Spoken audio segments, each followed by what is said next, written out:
Good evening, everyone, and welcome to Zoom Shakespeare's production of Pericles, Prince of Tyre. I believe this is number 23 or 24. I need to do some counting. We're getting there. 5.5 months of this. There's still a global pandemic. Yay! That's why we're all meeting here from around the world. Yay! But also, yikes! But also, yay! No. Okay. So, yes, everyone, ladies and gentlemen, please enjoy Zoom Shakespeare's production of Pericles, Prince of Tyre.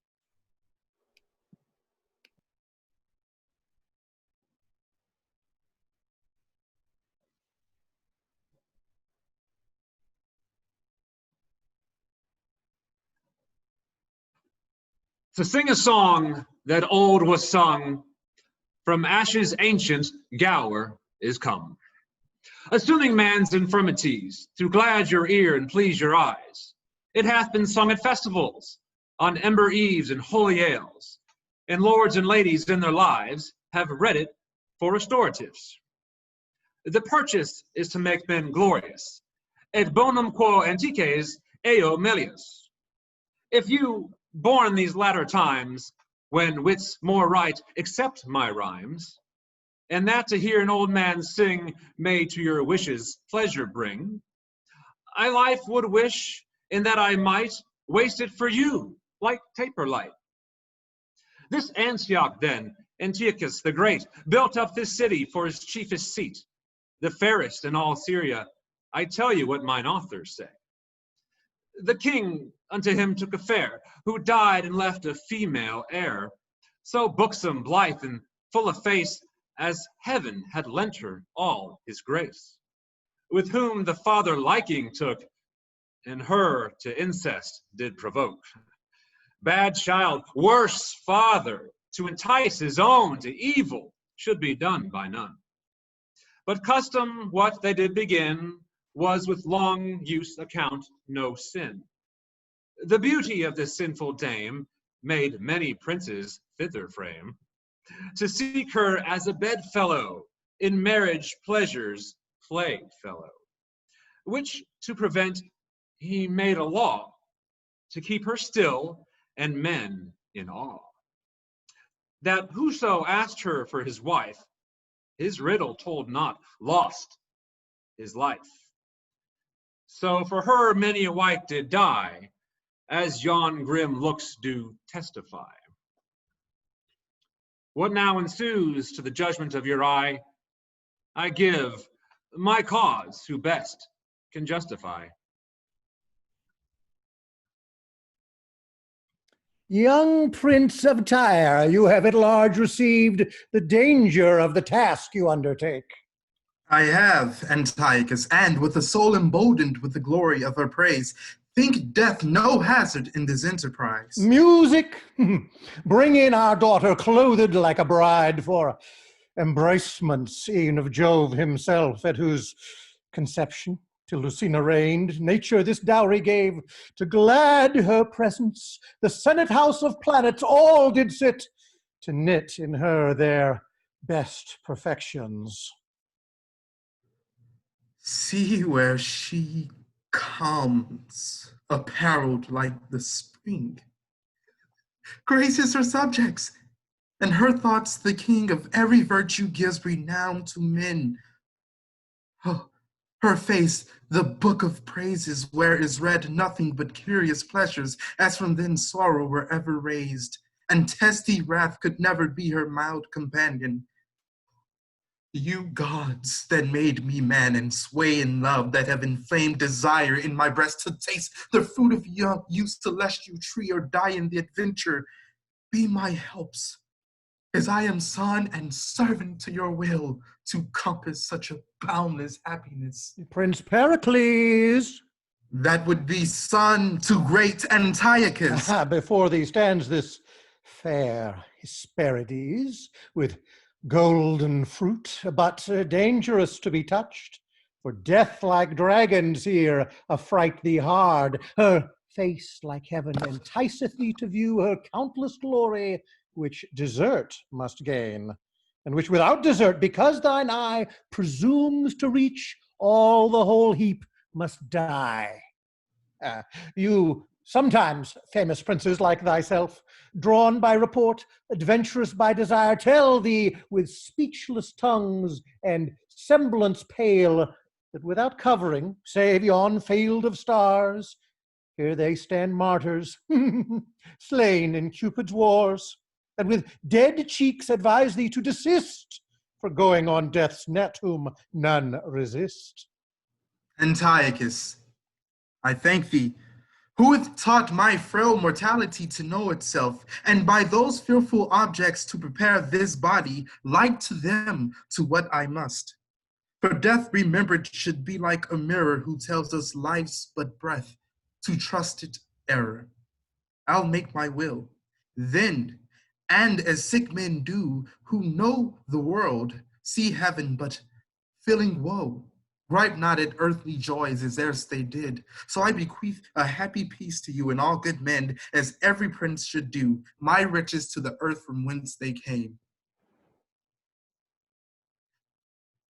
But my unspotted fire of love to you. Thus, ready for the way of life or death, I wait the sharpest blow. Ha, ha, ha! Scorning advice, read the conclusion then, which read and not expounded, 'tis decreed, as these before thee thou thyself shall bleed.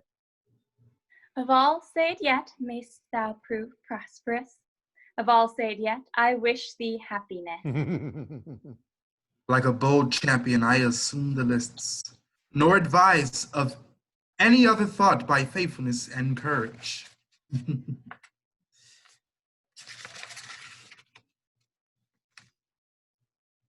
I am no viper, yet I feed on mother's flesh which did me breed. I sought a husband in which labor I found that kindness in father. He's father, son, and husband mild. I, mother, wife, and yet his child. How they may be,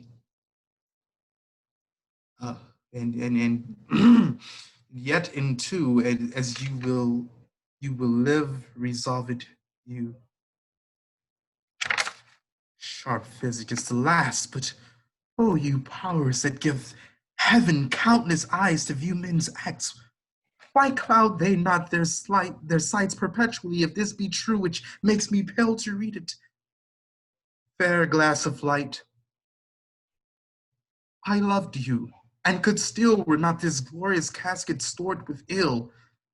But I must tell you now my thoughts revolt, for he's no man on whom perfection waits, that knowing sin within will touch the gate.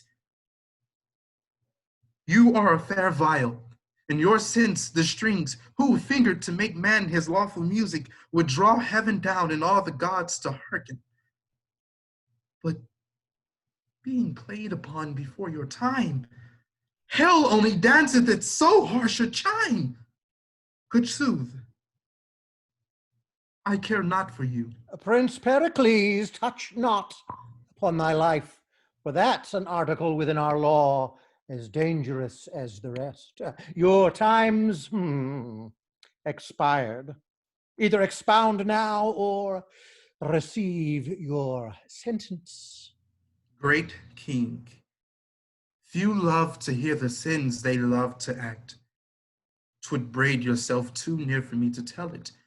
Who has a book of all that monarchs do? He's more secure to keep it shut than shown, for vice repeats it is like the wandering wind, blows dust in others' eyes to spread itself, and yet the end of all is bought thus dear. The breath is gone, and the sore eyes see clear to stop the air would hurt them. The blind mole casts cocked heels towards heaven to tell the earth is thronged by man's oppression, and the poor worm doth die for it. Kings are earth's gods. In vice their laws, their will, and if Jove stray, who dare say Jove doth ill? It is enough, you know, and it is fit. What being more known grows worse, to smothered. All love the womb that they're first being bred, then give my tongue like leave to love my head. Heaven that I had thy head. He has found the meaning, but I will gloze with him. Young Prince of Tyre, though by the tenor of our strict edict, your exposition misinterpreting, we might proceed to cancel of your days, yet hope succeeding from so fair a tree as your fair self doth tune us otherwise. 40 days longer we do respite you, if by which time our secret be undone. This mercy shows will joy in such a son, and until then your entertained shall be as doth befit our honor and your worth. How courtesy would seem to cover sin when what is done is like an hypocrite. The which is good in nothing but in sight. If it be true that I interpret false, then were it certain you were not so bad as with foul incest to abuse your soul. Where now you're both a father and a son by your untimely claspings with your child. While pleasures fits a husband, not a father, and she an eater of her mother's flesh by the defiling of her parents' bed. And both like serpents are, who, though they feed on sweetest flowers, yet they poison breed. Antioch, farewell, for wisdom sees those men blush not in actions blacker than the night, will skew no course to keep them from the light. One sin I know another doth provoke. Murders is near to lust as flame to smoke. Poison and treason are the hands of sin. Aye, and the target's to put off the shame. Then let my life be cropped to keep you clear. By flight I'll shun the danger which I fear. He hath found the meaning for which we mean to have his head. He must not live to trumpet forth my infamy, nor tell the world Antiochus doth sin in such a loathed manner, and therefore instantly this prince must die. For by his fall my honor must keep high. Who attends us there? Doth your highness call? Thalyard, you are of our chamber, Thalyard, and our mind partakes her private actions to your secrecy, and for your faithfulness we will advance you, Thalyard. Behold, here's poison, and here's gold. We hate the Prince of Tyre. Thou must kill him. It fits thee not to ask the reason why, because we bid it. Say, is it done? My lord, 'tis done. Enough. Let your breath cool yourself. Tell us your haste. My lord, Prince Pericles is fled. As thou wilt live, fly after, and like an arrow shot from a well-experienced archer, hits the mark his eye doth level at, so thou never return unless thou say Prince Pericles is dead. My lord, if I can get him within my pistol's length, I'll make him sure enough. So, farewell to your highness. Thalyard, adieu. Till Pericles be dead, my heart can lend no succor to my head.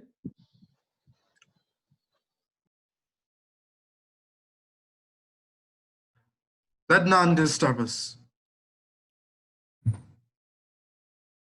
Why should this change of thoughts, the sad companion, dull-eyed melancholy, be my so used a guest as not an hour in the day's glorious walk or peaceful night? The tomb where grief should sleep can breed me quiet. Pure pleasure court mine eyes, and mine eyes shun them. And in danger which I feared is at Antioch, whose arm seems far too short to hit me here. Yet neither pleasure's art can joy my spirits, nor yet the other's distance comfort me. Then it is thus the passions of the mind that have their first conception by this dread, have after nourishment and life by care. And what was first but fear what might be done grows elder now and cares it be not done.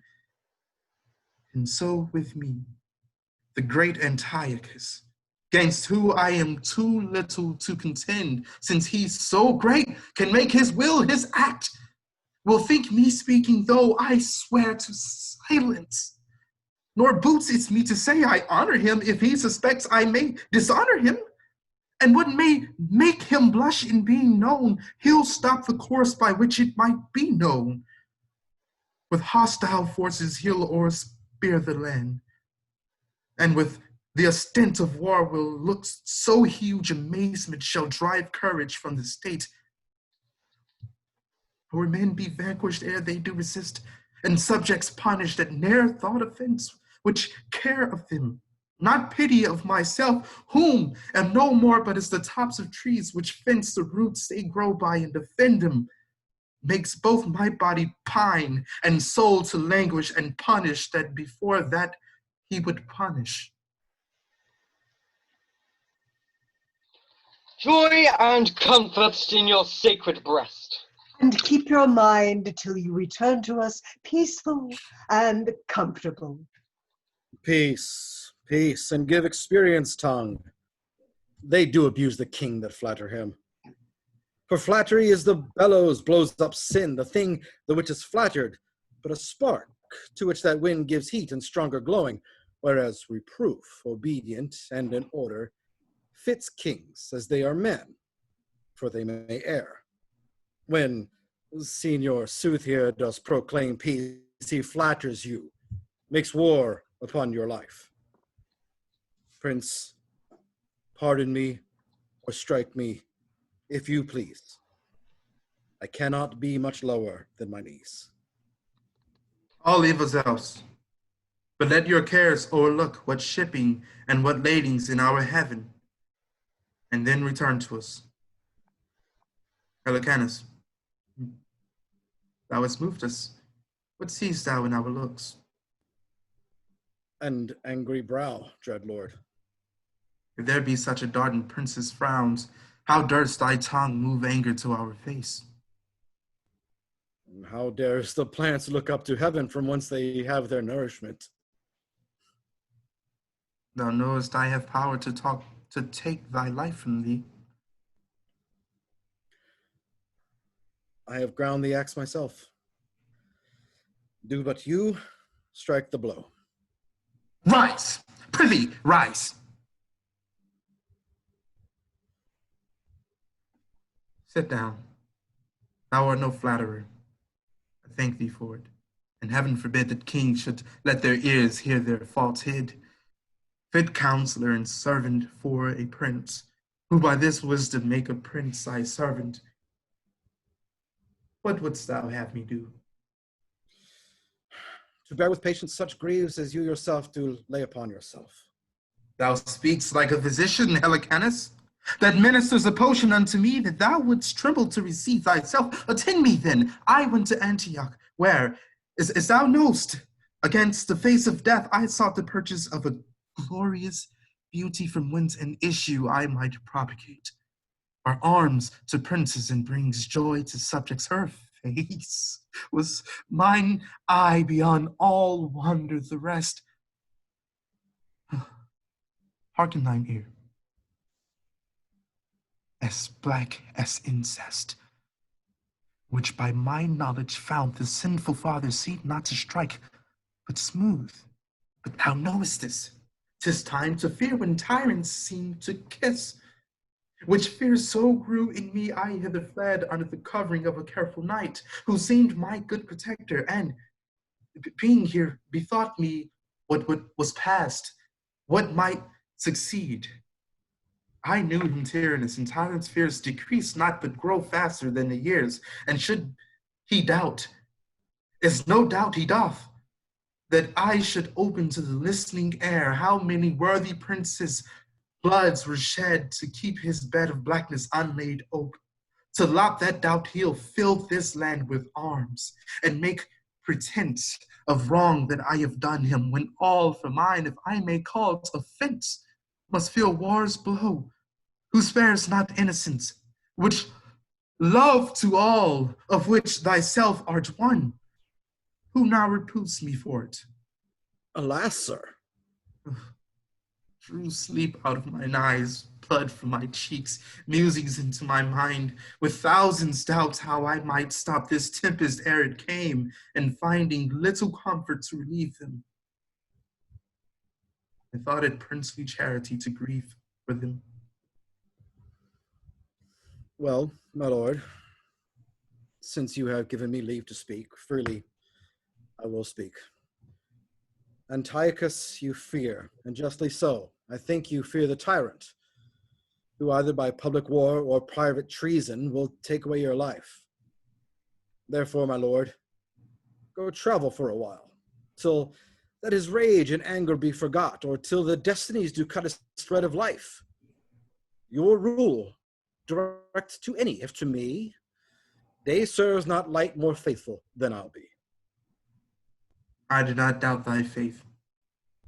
But should he wrong my liberties in my absence? We'll mingle our bloods together in the earth, from whence he had our being and our birth. Tyre, I now look from thee, then, and to Tarsus intend my travel, where I'll hear from thee, and by whose letters I'll dispose myself. The care I had and have of subjects good on thee I lay, whose wisdom's strength can bear it. I'll take thy word for faith, not ask thine oath. Who shuns not to break one will crack both. But in our orbs we'll live so round and safe that time of both this truth shall ne'er convince. Thou show'dst to subjects shine, I a true prince.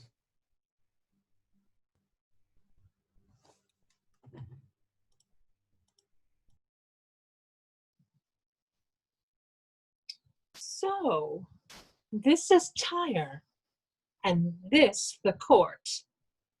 Here I must kill King Pericles, and if I do it not, I'm sure to be hanged at home. Ooh. 'Tis dangerous. Well, I perceive he was a wise fellow, and had good discretion, that being bid to ask what he would of the king, desired he might know none of his secrets. Now do I see he had some reason for it. For if a king bid a man to be a villain, he's bound by the indenture of his oath to be one. Hush! Here comes the lords of Tyre. You shall not need, my fellow peers of Tyre, further to question me of your king's departure. His sealed commission left in trust with me does speak sufficiently. He's gone to travel. How? The king gone? If further yet you will be satisfied, why, as it were, unlicensed of your loves, he would depart, I'll give some light unto you. Being at Antioch. What, from Antioch? Royal Antiochus, on what cause I know not, took some displeasure at him. At least he judged so. Undoubting lest he had erred or sinned to show his sorrow, he'd correct himself. So puts himself onto the shipman's toil, with whom each minute threatens life or death. Well, I perceive I shall not be hanged now, although I would. But since he's gone, the king's ears it must please. He escaped the land to perish at sea. Ooh, I'll present myself. Peace to the lords of Tyre. Lord Thaliard from Antiochus is welcome. From him I come with message unto princely Pericles, but since my landing I have understood your lord has betook himself to unknown travels. Now, message must return from whence it came. We have no reason to desire it. Commend it to our master, not to us. Ere you shall depart, this we desire. As friends of Antioch, we may feast in Tyre. My Dionysia, shall we rest us here and, by relating tales of others' griefs, see if 'twill teach us to forget our own? That were to blow at fire in hope to quench it. For who digs hills because they do aspire, throws down one mountain to cast up a higher. Oh, my distressed lord, even such our griefs are. Here they are but felt and seen with mischief's eyes, but like to groves being topped, they higher rise. Dionysia wanteth food, and will not say he wants it, or can conceal his hunger till he famish. Our tongues and sorrows do sound deep our woes into the air. Our eyes do weep until lungs fetch breath that may proclaim them louder. That if heaven slumber while their creatures want, they may awake their helpers to comfort them. All then discourse our woes, felt several years, and wanting breath to speak, help me with tears. I'll do my best, sir. This Tarsus, o'er which I have the government, a city on whom plenty held full hand, for riches strewed herself even in her streets, whose towers bore heads so high they kissed the clouds, and strangers ne'er beheld but wondered at, whose men and dames so jetted and adorned, like one another's glass to trim them by, their tables were stored full to glad the sight, and not so much to feed on as delight. All poverty was scorned, all pride so great, the name of health grew odious to repeat. Oh, 'tis too true. But see what heaven can do by this our change. These mouths, who but of late earth, sea, and air were all too little to content and please, although they gave their creatures in abundance, as houses are defiled for want of use, they are now starved for want of exercise. Those palates who have not yet to save as younger must have inventions to delight the taste, would now be glad of bread and beg for it. Those mothers who, to nuzzle up their babes, thought not too curious, are ready now to eat those little darlings, whom they loved so sharp are hunger's teeth, that man and wife draw lots to who first shall die and lengthen life. Here stands a lord and lady weeping. Here many sink, yet those which see them fall have scarce strength left to give them burial. Is this not true?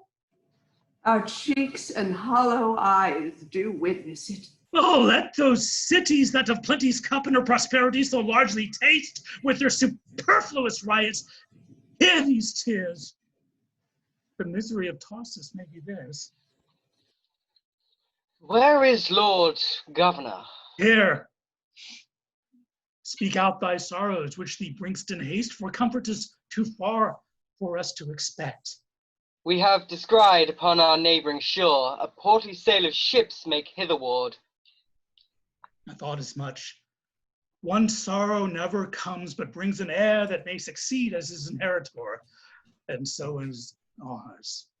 Some neighboring nation, having advantage of our misery, have suffered the hollow vessels with their power to beat us down, of which are down already, and make conquest of unhappy men with no glories got to overcome.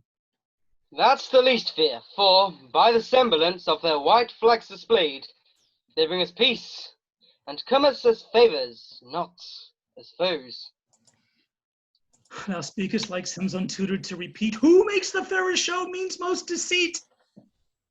But bring they what they will and what they can, what need we fear? The ground's the lowest, and we're halfway there. Go, tell their general we attend him here to know for what he comes and whence he comes and what he craves. I go, my lord.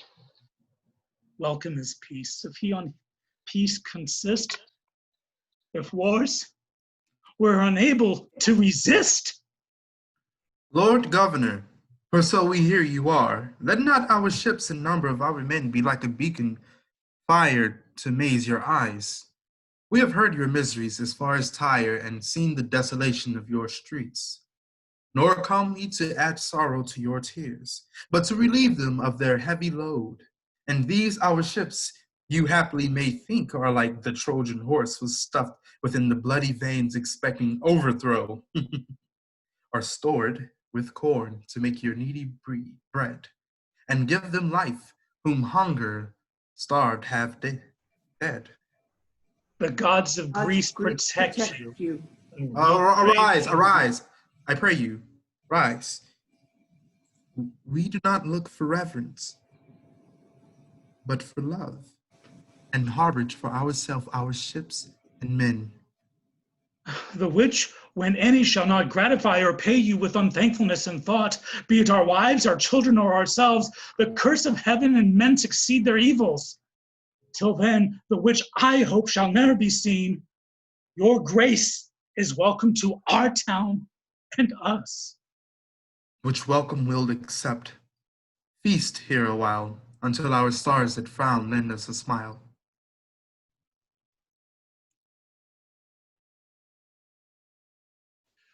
Here have you seen a mighty king? His child I wis to incest bring.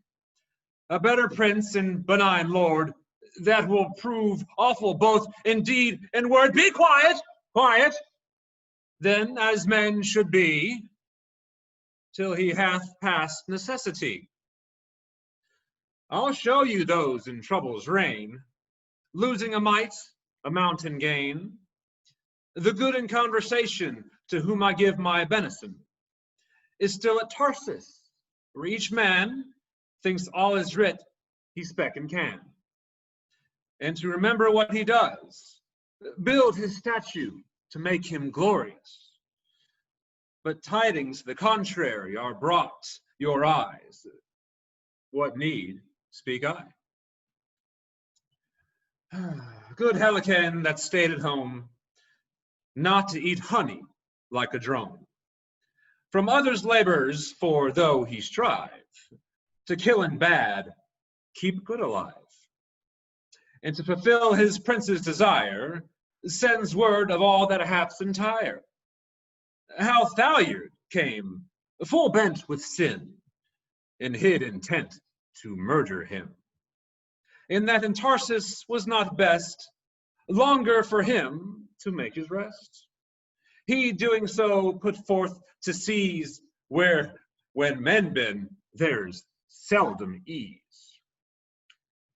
For now the wind begins to blow, thunder above and deeps below, make such unquiet that the ship should house him safe is racked and split. And he, good prince, having all lost, by ways from coast to coast is tossed. All perishing of man, of pelf, nay, aught escaping but himself. Till fortune, tired with doing bad, threw him ashore to give him glad. And here he comes. What shall be next? Pardon, old Gower, this longs the text.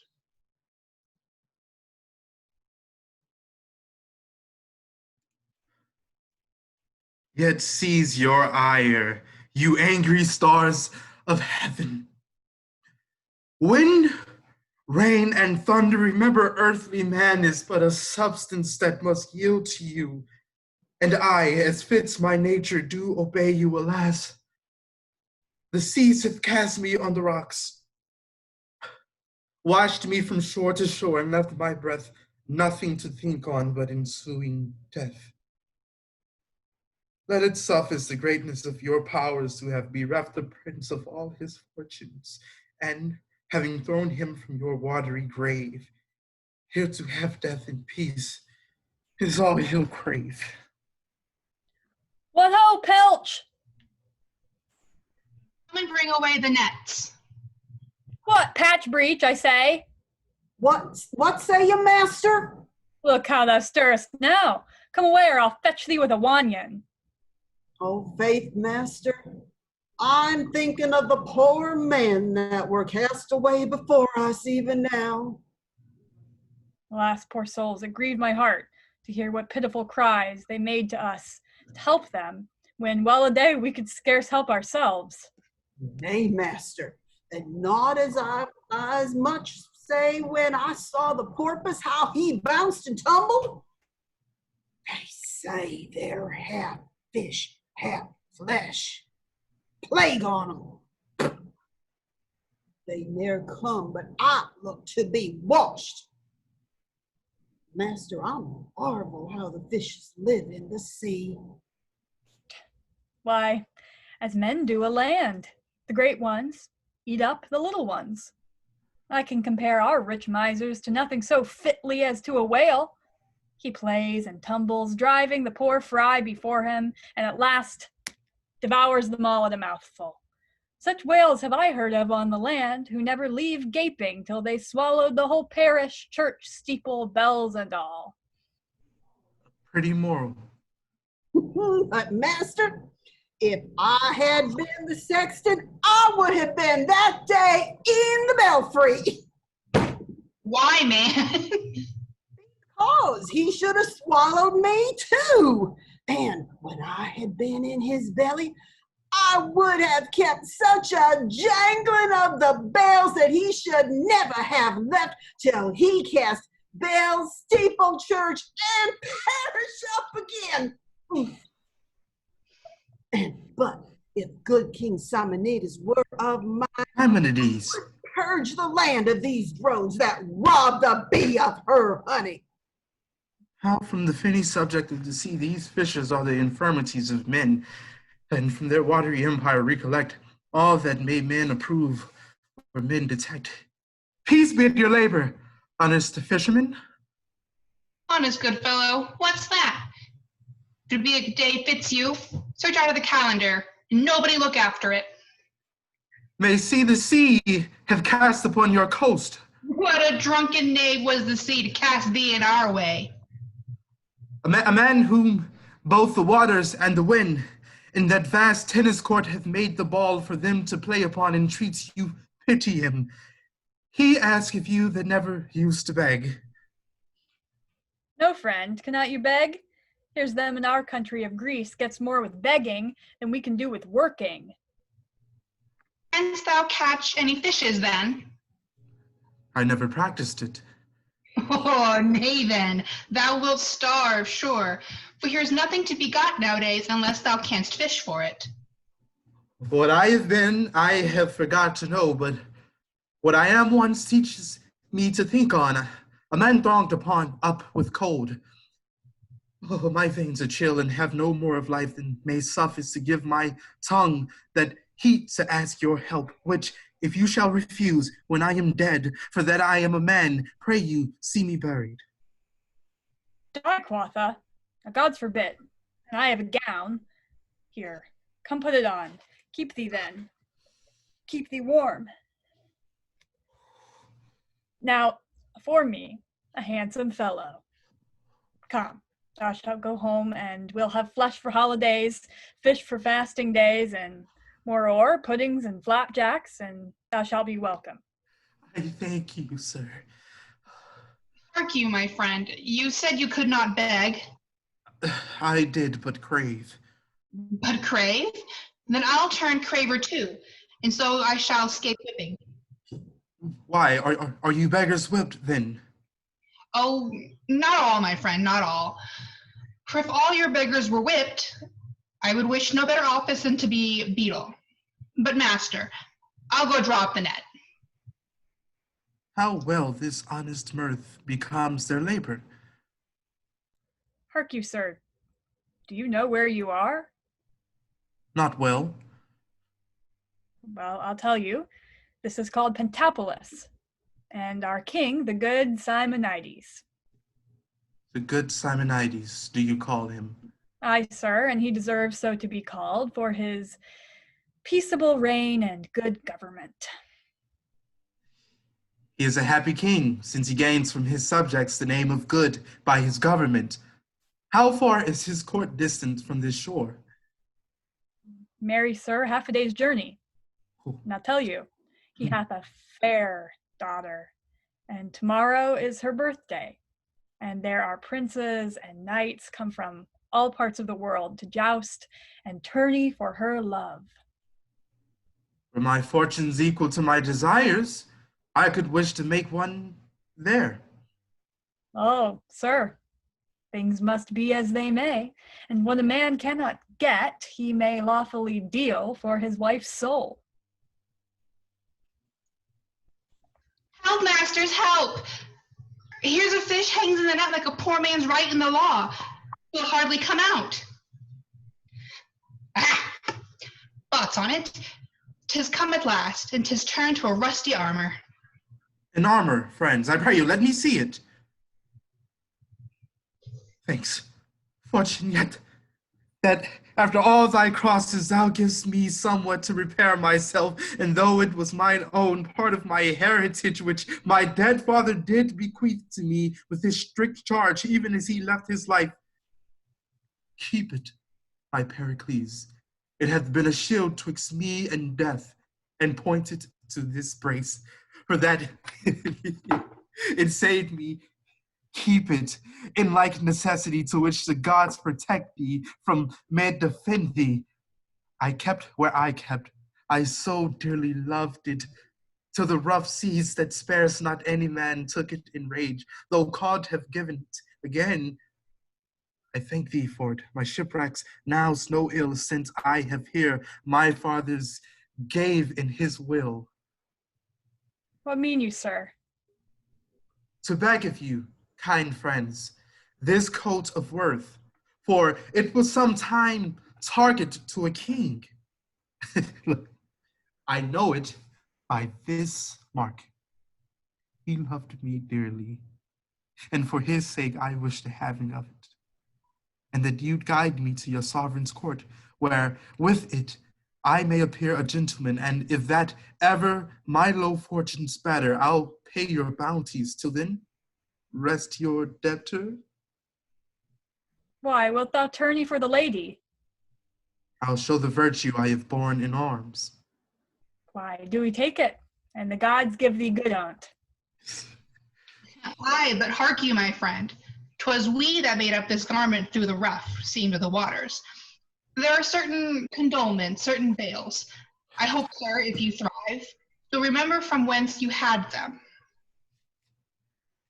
Believe it, I will. Be your furtherance, I am clothed in steel, and spite of all the rupture of the sea, this jewel holds his binding on my arm. Unto thy value I will mount myself upon a courser whose delightful steps shall make the gazer joy to see him tread. Only, my friend, I yet am unprovided of a pair of bases. We'll sure provide. Thou shalt have my best gown to make thee a pair, and I'll bring thee to court myself. Then honor be but a goal to my will. This day I'll rise, or else add ill to ill. Are the knights ready to begin the triumph? There, my liege, and stay your coming to present themselves. Return them, we are ready, and our daughter here, in honor of whose birth these triumphs are, sits here like beauty's child, whom nature gat for men to see, and seeing wonder at. It pleaseth you, my royal father, to express my condemnations great, whose merits less. It's fit it should be so, for princes are a model which heaven makes like to itself. As jewels lose their glory if neglected, so princes their renowns if not respected. 'Tis now your honor, daughter, to entertain the labor of each knight and his device. Which to preserve mine honor I will perform. Who is the first that doth present himself? A knight of Sparta, my renowned father, and the device he bears upon his shield is a black Ethiop reaching at the sun, the word, lux tua vita mihi. Oh, he loves you well that holds his life of you. Yeah. Who is the second that presents himself? The Prince of Macedon, my royal father, and the device he bears upon his shield is an armed knight that's conquered by a lady? The motto thus in Spanish, Pue per dolera que per forza. Bien, bien. And what's the third? The third of Antioch, and his device a wreath of chivalry. The word mi pompe provexit apex. What's the fourth? A burning torch that's turned upside down. The word qui mi alit mi extinguit. Which shows that beauty hath his power and will, which can as well inflame as it can kill. The fifth, a hand environed with clouds, holding out gold that's by the touchstone tried. The motto thus, sic specanda fides. And what's the sixth and last, the which the knight himself with such a graceful courtesy delivered? He seems to be a stranger. but his present is a withered branch that's only green at top, and the motto, in hoc spe vivo. Oh, a pretty moral. From the dejected state wherein he is, he hopes by you his fortunes may yet flourish. He'd need mean better than his outward show can anyway speak in his just commend, for by his rusty outside he appears to have more practiced more the whipstock than the lance.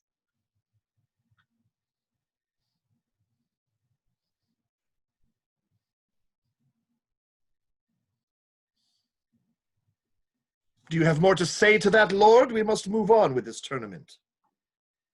He well may be a stranger, for he comes to an honored triumph strangely furnished. And? On set purpose let his armor rust until this day to scour it in the dust. Oh, opinion's but a fool that makes us scan the outward habit by the inward man. But stay, the knights are coming. We will withdraw into the gallery.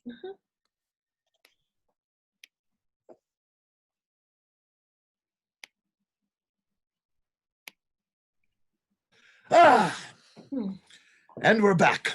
Knights, to say your welcome were superfluous. To place upon the volume of your deeds as in a title page your worth in arms were more than you expect or more than's fit. Since every worth in show commends itself, prepare for mirth becomes a feast. You are princes and my guests. But you, my knight and guest, to whom this wreath of victory I give, and crown you king of this day's happiness. 'Tis more by fortune, lady, than by merit. Call it by what you will. The day is yours, and here I hope is none that envies it. In framing an artist, art hath thus decreed, to make some good, but others to exceed. And you are her labored scholar. Come, queen of the feast, for daughter so you are. Here, take your place. Marshal the rest as they deserve their grace. We're honored much by good Simonides. Your presence glads our days. Honor we love, for who hates honor hates the gods above. Sir, yonder is your place. Some other is more fit. Contend not, sir, for we are gentlemen, have neither in our hearts nor outward eyes envies the great, nor shall the low despise. You are right, courteous knights. Oh, sit. By Jove, I wonder, that is king of thoughts. These cates resist me, he not thought upon. By Juno, that is queen of marriage, all viands that I eat do seem unsavory, wishing him my mate. Sure, he is a gallant gentleman. Oh, he's but a country gentleman. He has done no more than other knights have done, has broken a staff or so let it pass. To me, he seems like a diamond to glass. You kings to me like to my father's picture, which tells in that glory once he was, had princes sit like stars about his throne, and he the sun for them to reverence. None that beheld him but like lesser lights did veil their crowns to his supremacy. But now his sun's like a glowworm in the night, the which hath fire and darkness, none in light, whereby I see the times the king of men. He's both their parent, and he is their grave, and gives them what he will, not what they crave. What? Are you merry knights? Who can be other in this royal presence? Oh, here, with a cup, but stored unto the brim, as you do love. Fill to your mistress' lips. We drink this health to you. We thank your grace. Yet pause a while. Your knight doth sit too melancholy, as if the entertainment in our court had not a show might countervail his worth. Note it not you, Thaisa? What is to me, my father? Oh, attend, my daughter. Princes in this should live like gods above, who freely give to everyone that come to honor them. and princes not doing so are like to gnats, which make a sound, but killed are wondered at. Therefore, to make his entrance more sweet, here, say we drink this standing bowl of wine to him! Alas, my father, it befits me not, and to a stranger knight to be so bold. He may my proffer take for an offense, since men takes women's gifts for impudence. How? Do as I bid you, or you'll move me else. Oh, by the gods, he could not please me better. And furthermore, tell him we desire to know of him, of whence he is, his name, and his parentage. The king, my father, sir, has drunk to you, I thank him. wishing it so much blood unto your life. I thank both him and you, and pledge him freely. And further, sir, he desires to know of you, of whence you are, your name and parentage. A gentleman of Tyre, my name Pericles, my education been in arts and arms, who, looking for adventures in the world, was by the rough seas reft of ships and men, and after shipwreck driven upon this shore. He thanks you, grace, names himself Pericles, a gentleman of Tyre, who only by misfortune of the seas, bereft of ships and men, is cast ashore. Now, by the gods, I pity his misfortune, and will awake him from his melancholy. Come, gentlemen, we sit too long on trifles, and waste the time which looks for other revels. Even in your armors, as you are addressed, will well become a soldier's dance. I will not have excuse with saying this. Loud music is too harsh for ladies' heads, well, since they love men in arms as well as beds. Ooh. Well, so this was well asked. 'Twas so well performed. Come, sir. Here's a lady that wants breathing too, and I have heard you knights of Tyre are excellent in making ladies trip, and that their measures are as excellent. And those that practice them they are, my lord. Oh, that's as much as you would be denied of your fair courtesy.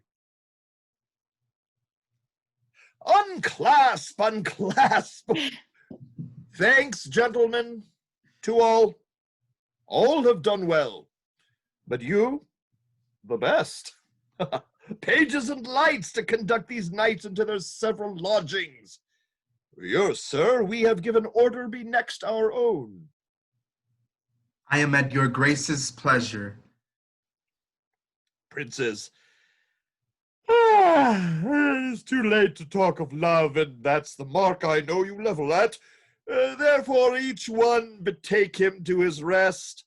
Tomorrow, all for speeding do their best.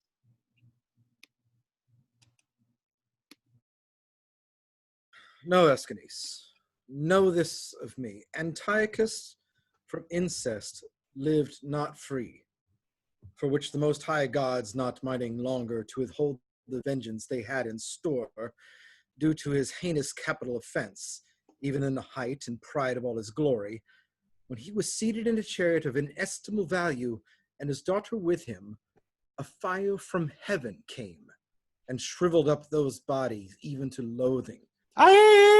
For they so stunk, that all those eyes adored them ere their fall. Scorn now their hand should give them burial. 'Twas very strange. And yet, by justice.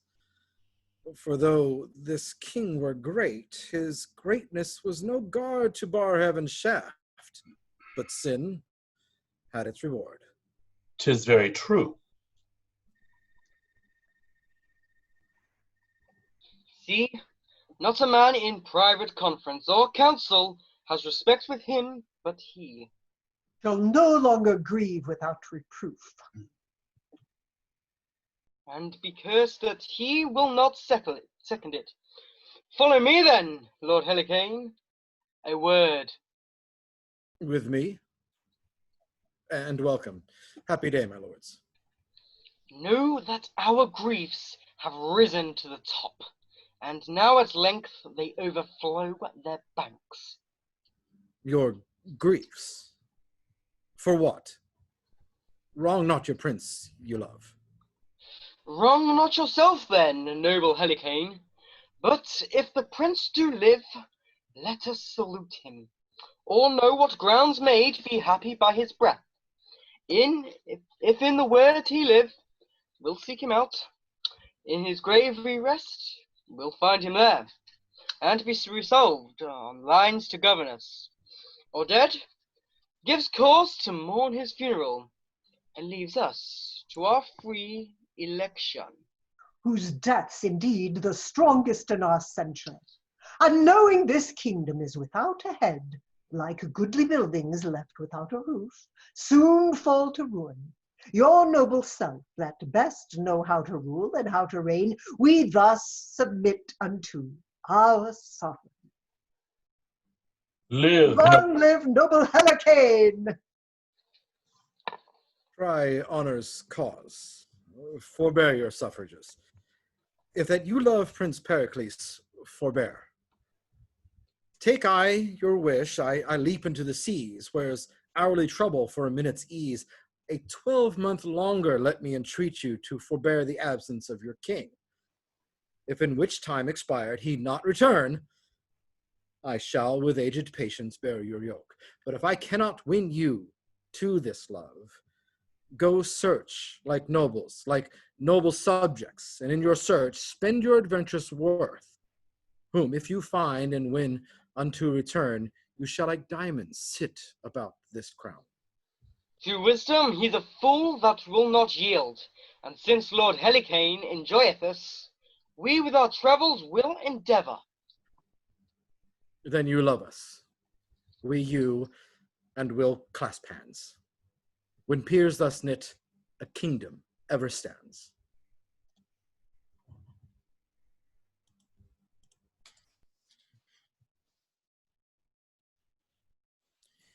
Good morrow to the good Simonides.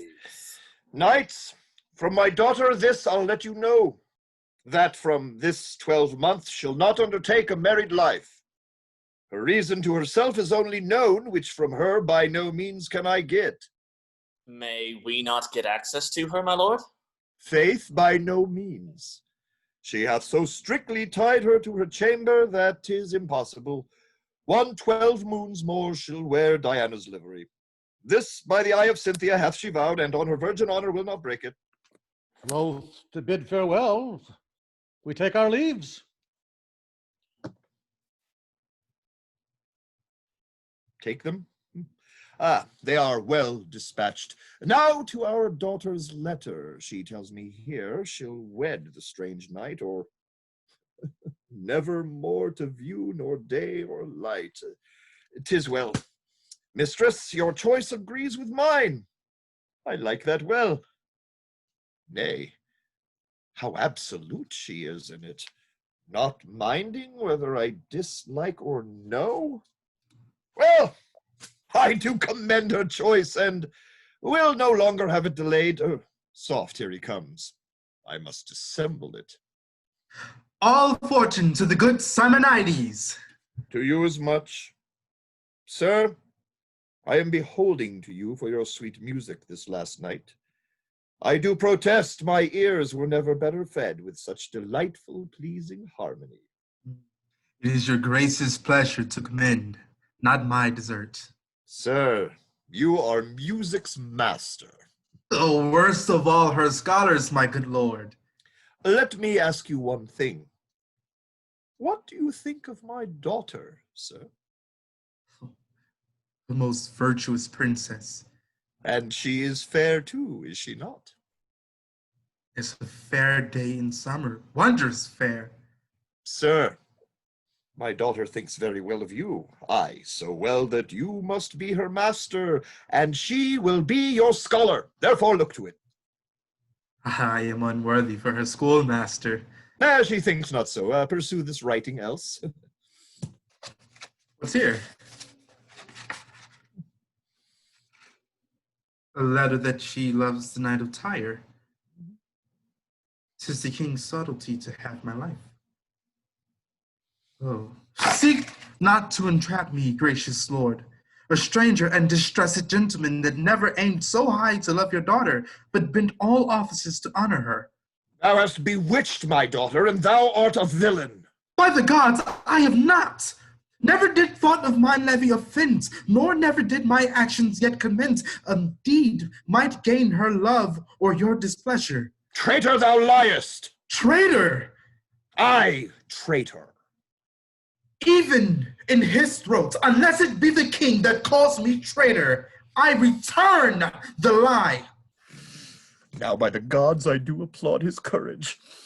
My actions are as noble as my thoughts, that never relished of a base descent. I came into your court for honor's cause, and not to be a rebel to her state. And he that otherwise accounts of me, this sword shall prove he's honor's enemy. No! Here comes my daughter. She can witness it. Then as you are as virtuous, as fair, resolve your angry father, if my tongue did e'er solicit, or by my hand subscribe to any syllable that made love to you. Why, sir, say if you had, who takes offense at that would make me glad. Yea, mistress, are you so peremptory? I am glad on it with all my heart. I'll tame you! I'll bring you in subjugation. Will you, not having my consent, bestow your love and your affections upon a stranger? For who ought I know may be, nor I can think the contrary, as great in blood as I myself. Therefore, hear you, mistress. Either frame your will to mine, and you, sir, hear you. Either be ruled by me, or I'll make you man and wife. Nay, come. Your hands and lips must seal it too. And being joined, I'll thus your hopes destroy. And for further grief, God give you joy. What? Are you both pleased? Yes, if you love me, sir. Even as my life, my blood that fosters it. What, are you both agreed? Yes. Yes. If it please your majesty. Please your majesty. Well, it pleaseth me so well that I will see you wed, and then, with what haste you can, get you to bed.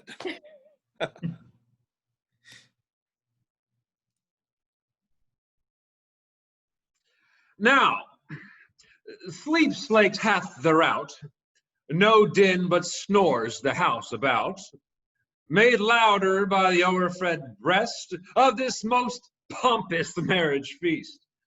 The cat, with eyne of burning coal, now couches for the mouse's hole.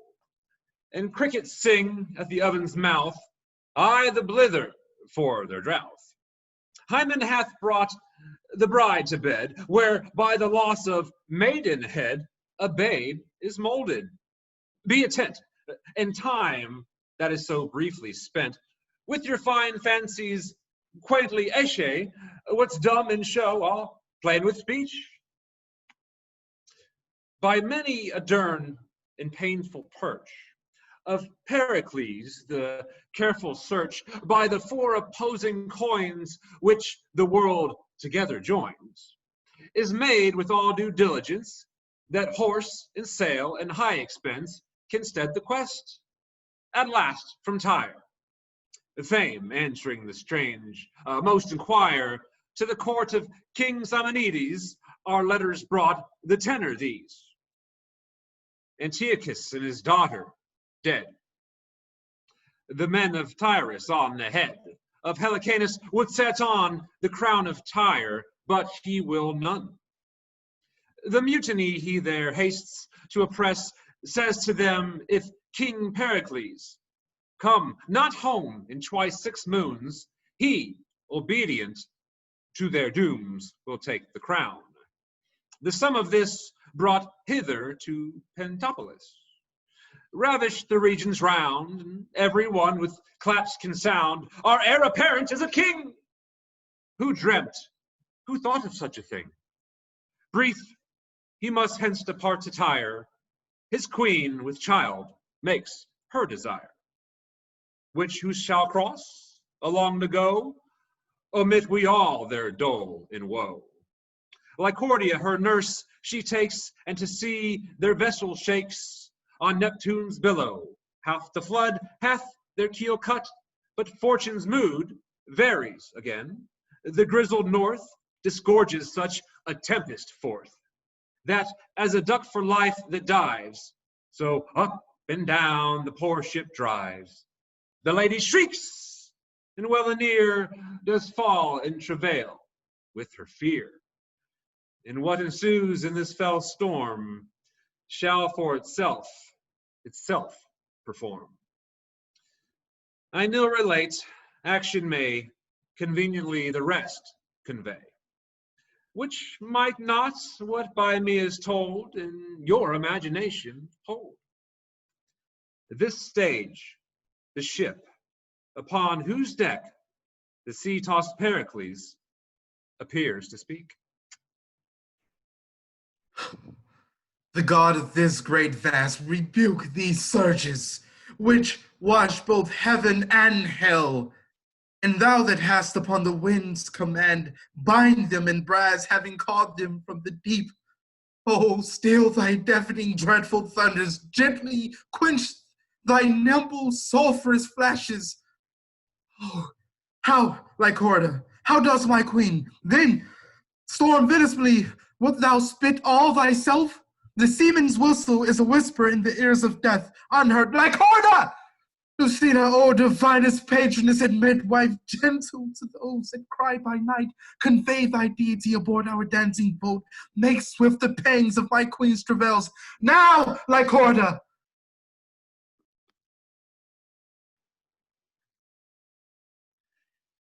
Now, Lycorda! Here is the thing. Here, Lord, is a thing too young for such a place, who, if it had conceit, would die, as I am like to do. Take in your arms this piece of your dead queen.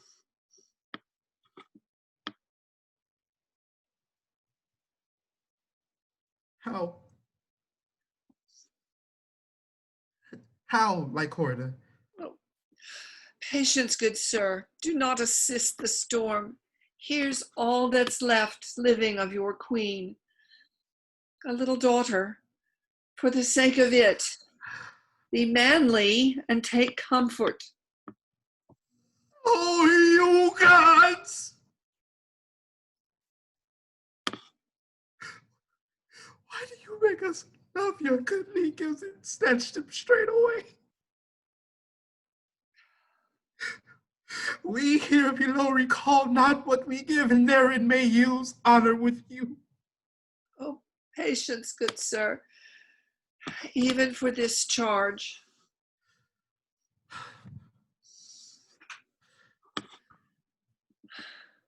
Now mild may be thy life, for a more blusterous birth had never babe. Quiet and gentle thy conditions, for thou art the rootless welcome to this world that ever was prince's child. Happy what follows. Thou hast a childing, a nativity as fire, air, water, earth, and heaven can make to herald thee from the womb, even at the first.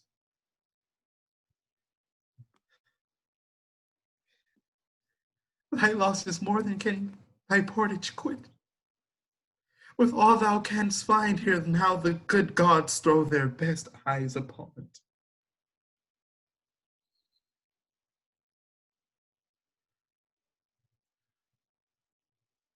What courage, sir. God save you. Courage enough. I do not fear the flaw, it hath done to me the worst. Yet for the love of this poor infant, this fresh new seafarer, I would it would be quiet. Slack the bowlines there. Thou wilt not, wilt you?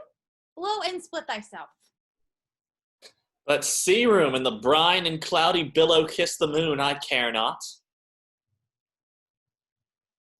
Sir, your queen must overboard. The sea works high and the wind is loud, and will not lie till the ship be cleared of the dead. That's your superstition. Pardon us, sir. With us at sea it hath been still observed, and we are strong in custom. Therefore, briefly yield her, for she must overboard straight. As you think meet, most wretched queen. Here she lies, sir. A terrible childbed hast thou had, my dear. No light, no fire. The unfriendly elements forgot thee utterly. Nor have I time to give thee hollow to thy grave, but straight must cast thee, scarcely coffined, in the ooze where for a monument upon thy bones. In the air remaining lamps, the belching well and humming water must o'erwhelm thy corpse, lying with simple shells. Lycorda, bid Nestor bring me spices, ink, and paper, my casket and my jewels, and bid Lysander bring me the satin coffin, lay the babe upon the pillow. Hide thee, whilst I say a priestly farewell to her. Suddenly, woman. Sir, we have a chest beneath the hatches, caulked and betombed already. I thank thee, mariner. Say what coast is this? We are near Tarsus. Thither, gentle mariner. After thy course for Tyre, when canst thou reach it? By break of day, if the wind cease. Oh, make for Tarsus. There will I visit Cleon, for the babe cannot hold out to Tyrus. There I'll leave it, and careful nursing. Go thy ways, good mariner. I'll bring the body presently.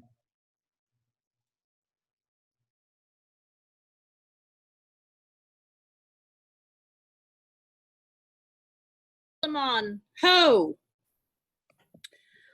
Doth my lord call? Get fire and meat for these poor men. It's been a turbulent and stormy night.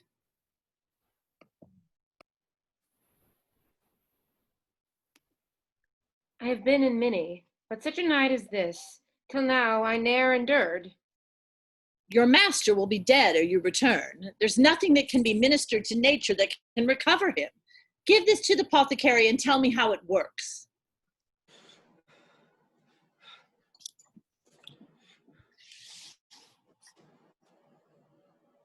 Good morrow to your lordship. Morrow to your lordship. Gentlemen, why do you stir so early? My friend, the first gentleman, shall tell thee of news. Nay, I am the second gentleman, sir. Aye. Our lodging, standing blake upon the sea, shook as the earth did quake. The very principles did seem to rend and all to topple. Pure surprise and fear made me to quit the house. That is the cause we trouble you so early. 'Tis not our husbandry. Oh, you say well.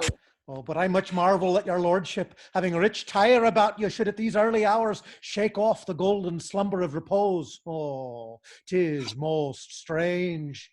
Nature should be so conversant with pain, being thereto not compelled. I hold it ever virtue and cunning were endowments greater than nobleness and riches. Careless airs may the two latter darken and expand, but immortality attends the former, making a man a god.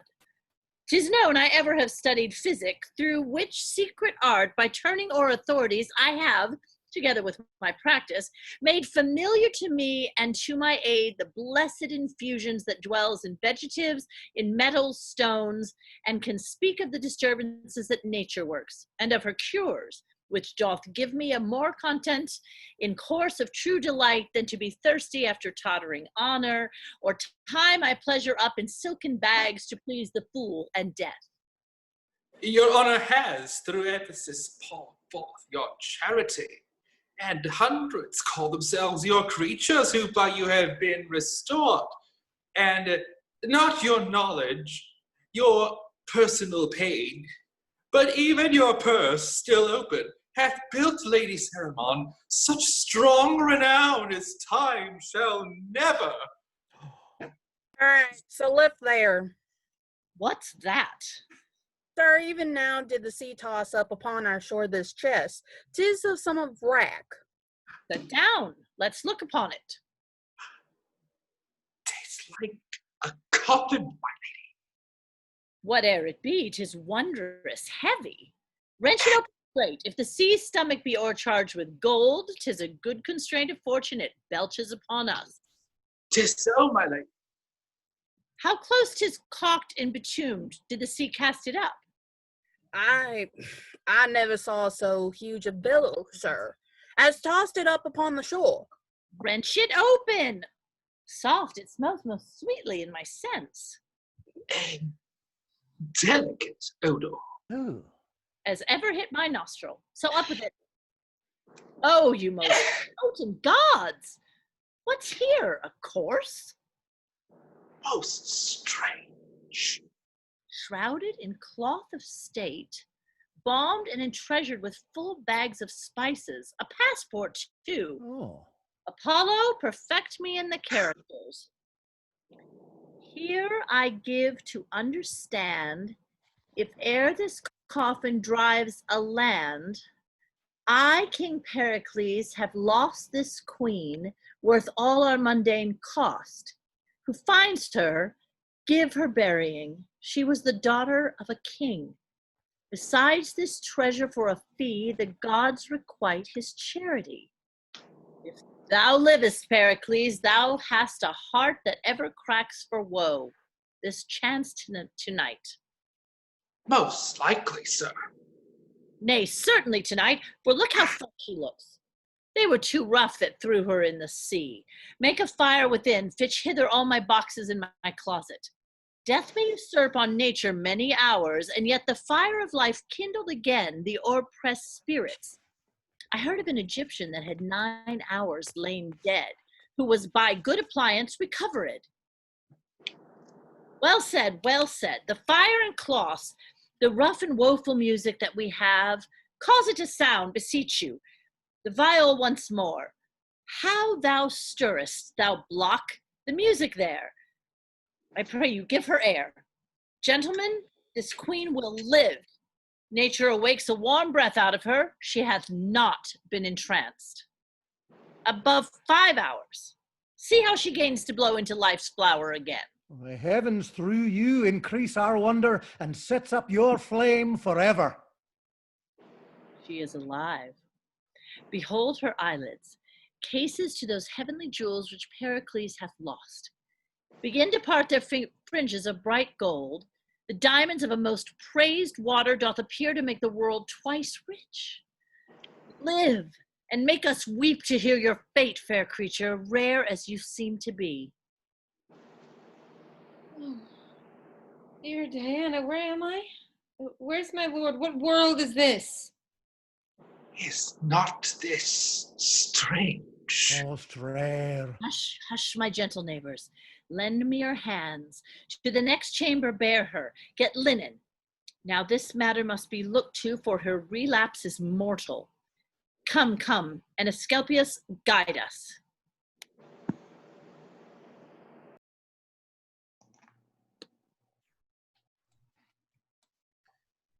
Most honored Cleon, I must needs be gone. My 12 months are expired, and Tyre stands in a litigious peace. You and your lady take from my heart all thankfulness. The gods make up the rest upon you. Your shakes of fortune that they haunt you mortally, yet glance full wonderingly on us. Oh, your sweet queen, that the strict fates had pleased you had brought her hither to have blessed mine eyes with her. We cannot but obey the powers above us. Could I rage in war as doth the sea she lies in? Yet the end must be as 'tis my gentle babe Mariner, whom, for she was born at sea, I have named so.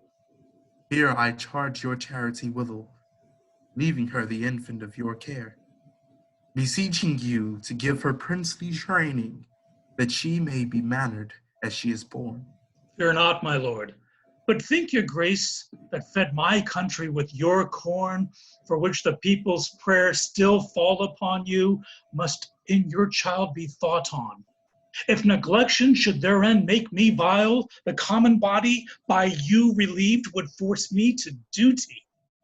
But if to that my nature need a spur, the gods revenge it upon me and mine to the end of generation. I believe you. Your honor and your goodness teach me to it. Without your vows, till she be married, madam, by bright Diana, whom we honor all unscissored, shall his hair of mine remain, though I show ill in't. So I take my leave. Good madam, make me blessed in your care in bringing up my child. I have one myself, who shall not be more dear to my respect than yours, my lord. Madam, my thanks and prayers. We'll bring your grace into the edge of the shore, and then give you up to the masked Neptune and the gentlest winds of heaven. I will embrace your offer. Come, dearest madam. Oh, no tears, Lycorda, no tears. Look to your little mistress, on whose grace you may depend thereafter. Come, my lord. Madam, this letter and some certain jewels lay with you in your coffer, which are at your command. Know you the character? It is my lord's. That I was shipped at sea, I well remember, even on my bearing time. But whether they're delivered by the holy gods, I cannot rightly say. But since King Pericles, my wedded lord, I ne'er shall see again, a vestal livery will I take me to, and never more have joy. Madam, if this you purpose as you speak, Diana's temple is not distant far, where you may abide till your date expire. Moreover, if you please, a niece of mine shall there attend you. My recompense is thanks, that's all. Yet my goodwill is great, though the gift small.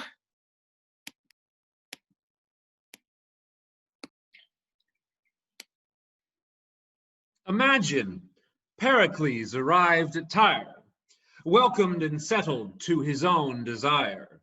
His woeful queen we leave at Ephesus, unto Diana there's a votaress. Now to Marina bend your mind, whom our fast-growing scene must find at Tarsus, and by Cleon trained in music, letters, who hath gained of education all the grace, which makes her both the heart and place of general wonder. But alack, that monster envy oft the rack of earned praise, Marina's life, seeks to take off by treason's knife. And in this kind hath our Cleon one daughter and wench full grown, even ripe for marriage right. This maid hight Philoten, and it is said, for certain in our story, she would ever with Marina be. Be it when she weaved the slighted silk with fingers long, small, white as milk, or when she would with sharp needle wound the cambric, which she made more sound by hurting it, or when to the lute she sung and made the night bird mute. That still records with moan, or when she would with rich and constant pen veil to her mistress Dian, still this Philoten contends in skill with absolute Marina. So with the dove of Paphos might the crow be weathers white. Marina gets all praises, which are paid as debts and not as given. This so marks in Philoten all graceful marks that Cleon's wife with envy rare a present murderer does prepare. For good Marina, that her daughter might stand peerless by this slaughter. The sooner her vile thoughts to stead, like Cordia, our nurse is dead. And cursed Dionysa hath the regnant instruments of wrath pressed for this blow, the unborn event, I do commend to your content. Only I carry winged time, post on the lame feet of my rhyme, which never could I so convey, unless your thoughts went on my way. Dionysa does appear with Leonine, a murderer.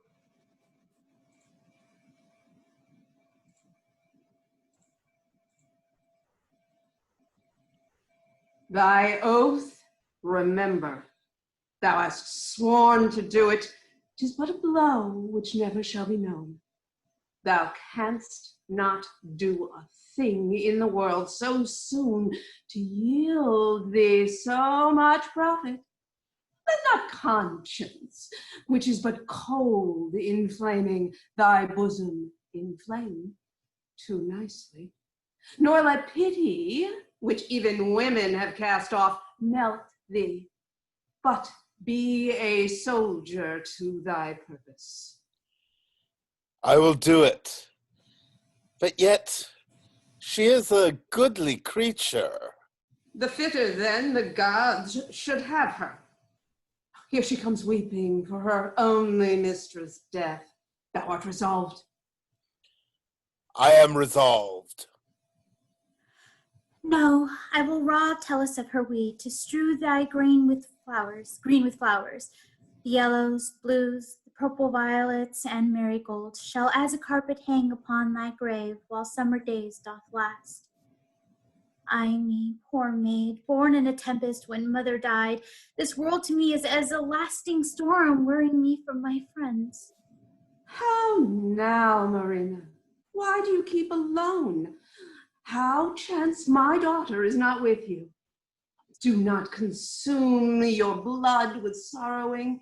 Have you a nurse of me?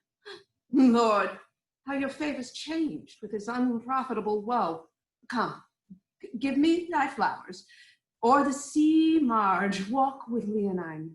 The air is quick there, and it pierces and sharpens the stomach. Come, Leonine, take her by the arm. Walk with her. No, I pray you, I will not bereave you of your servant. Come.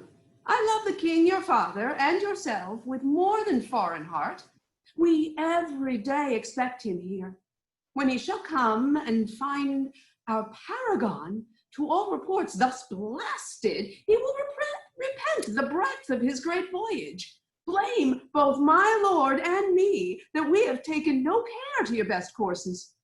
Go, I pray you, walk and be cheerful once again. Reserve that excellent complexion which did steal the eyes of young and old. Care not for me. I can go home alone. Well, I will go, but not yet. I have no desire to it. Come. I know 'tis good for you. Walk half an hour, Leonine, at the least. Remember what I have said. I warrant you, madam. I'll leave you, my sweet lady, for a while. Pray walk softly. Do not heat your blood. What? I must have care of you. My thanks, sweet madam. Is this wind westerly that blows? Southwest. When I was born, the wind was north. Was so? My father, as nurse says, did never fear, but cried, "Good seamen!" to the sailors, galling his kingly hands, hailing ropes and clasping the mast, endured a sea that almost burst the deck. When was this? When I was born. Never was waves nor wind more violent, and from the ladder tackles washes off a canvas climber. "Ha," says one, "bolt out!" And with the dropping industry they skip from stern to stern. The boat swain whistles, and the master calls and trembles their confusion. Come, say your prayers. What mean you? If you require a little space for prayer, I grant it. Pray, but be not tedious, for the gods are quick of ear, and I am sworn to do my work with haste. Why will you kill me? To satisfy my lady. Why would she have me killed? Now, as I can remember by my troth, I never did hurt her in all my life. I never did speak bad words, nor did ill turn to any living creatures. Believe me, Lay, I never killed a mouse, nor hurt a fly. I trode upon a worm against my will, but I wept for it. How have I offended wherein my death might yield her any profit, or my life imply her any danger? My commission is not to reason of the deed, but to do it. You will not do it for all the world, I hope. You are well favored, and your looks foreshow you have a gentle heart. I saw you lately when you have caught hurt in parting two that fought. Good sooth, it showed well in you. Do so now. Your lady seeks my life. Come you between and save poor me the weaker. I am sworn, and will dispatch. Hold, villain! Oh, a prize, a prize! Half part, maids, half part. Come, let's have her aboard suddenly. Oh. These roguing thieves serve the great pirate Valdez, and they have seized Marina. Let her go. There's no hope she will return. I'll swear and thrown into the sea. But I'll see further. Perhaps they will please themselves upon her, not carry her aboard. If she remain, whom they have ravished must by me be slain.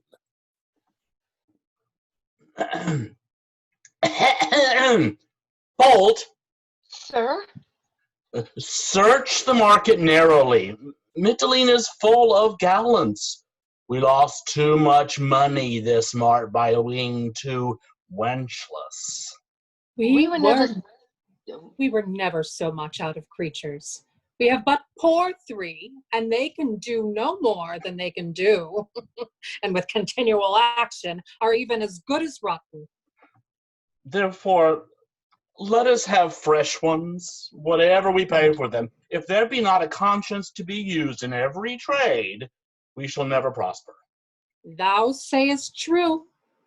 'Tis not our bringing up of poor bastards, as I think I have brought up some 11. Aye, to 11, and brought them down again. But shall I search the market? What else, man? The stuff we have, a strong wind will blow it to pieces. They are so pitifully sodden. Thou sayest true. There's too unwholesome a conscience. The poor Transylvanian is dead that lay with the little baggage. Aye, she quickly pooped him. She made him roast meat for worms. But I'll go search the market. 3,000 or 4,000 check-ins were as pretty a portion to live quietly, and so give over. Why, to give over, I pray you? Is it a shame to get when we are old? Our credit comes not in like the commodity, nor the commodity wages not with danger. Therefore, if in our use we could pick up some pretty estate, 'twere not amiss to keep our door hatched. Besides, the sore terms we stand upon with the gods will be strong with us for giving over. Come, other sorts offend as well as we. As well as we? Aye, and better too. We offend worse. Neither is our profession any trade, it's no calling. But here comes Bolt. Come your ways, my masters. You say she's a virgin.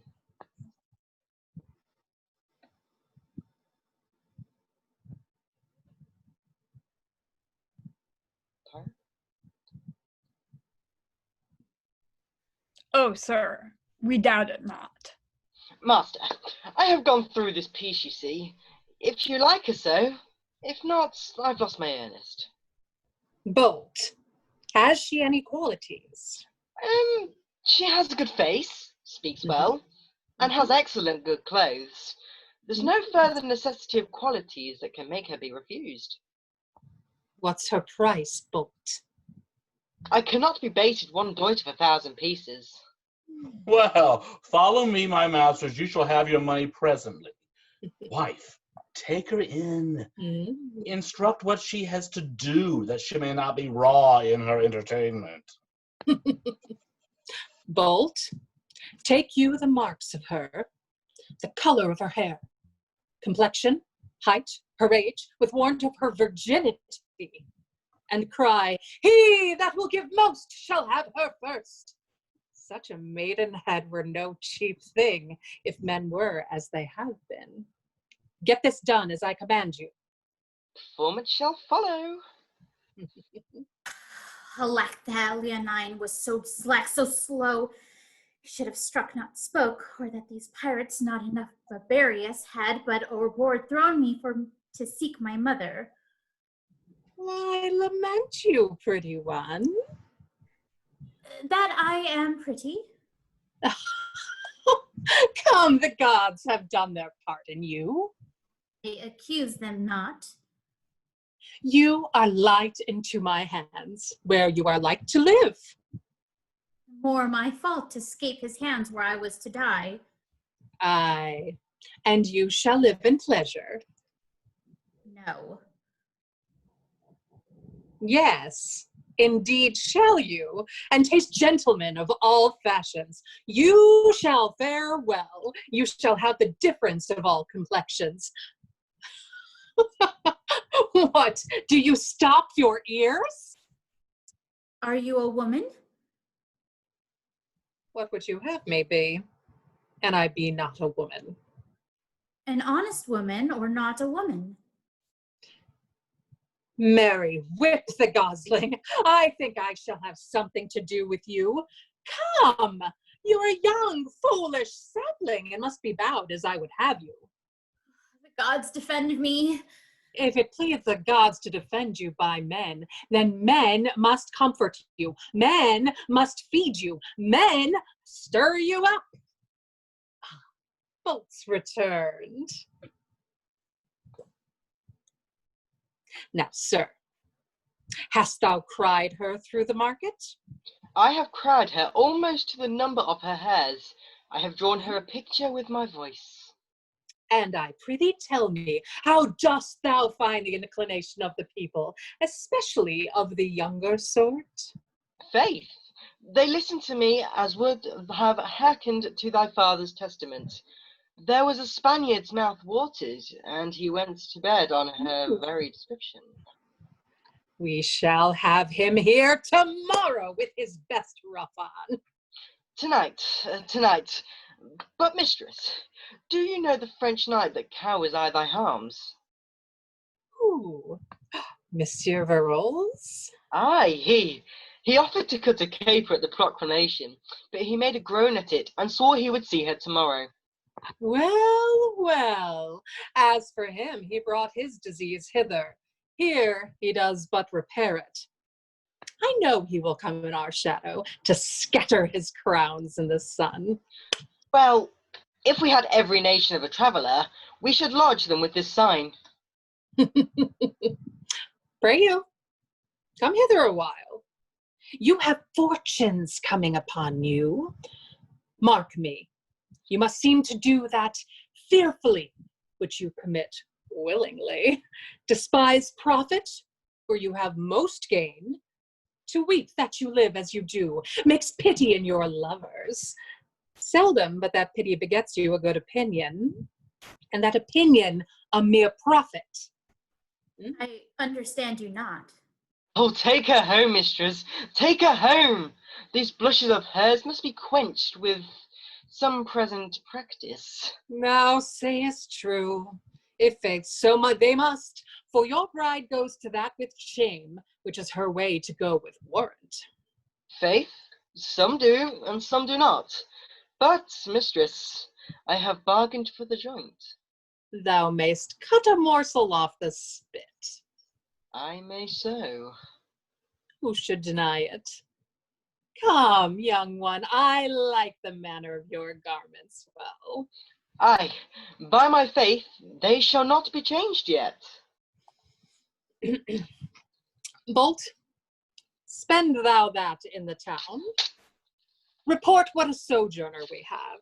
You'll lose nothing by custom. When nature framed this piece, she meant thee a good turn. Therefore, say what a paragon she is, and thou hast the harvest out of thine own report. I warrant ye, mistress, thunder shall not so awake the beds of eels as my giving out her beauty stirs up the lowly inclined. I bring her some tonight. Come your ways. Follow me. If fires be hot, knives sharp, or waters deep, untied I still my virgin knot will keep. Diana, aid my purpose. What have we to do with Diana, pray you? Will you go with us?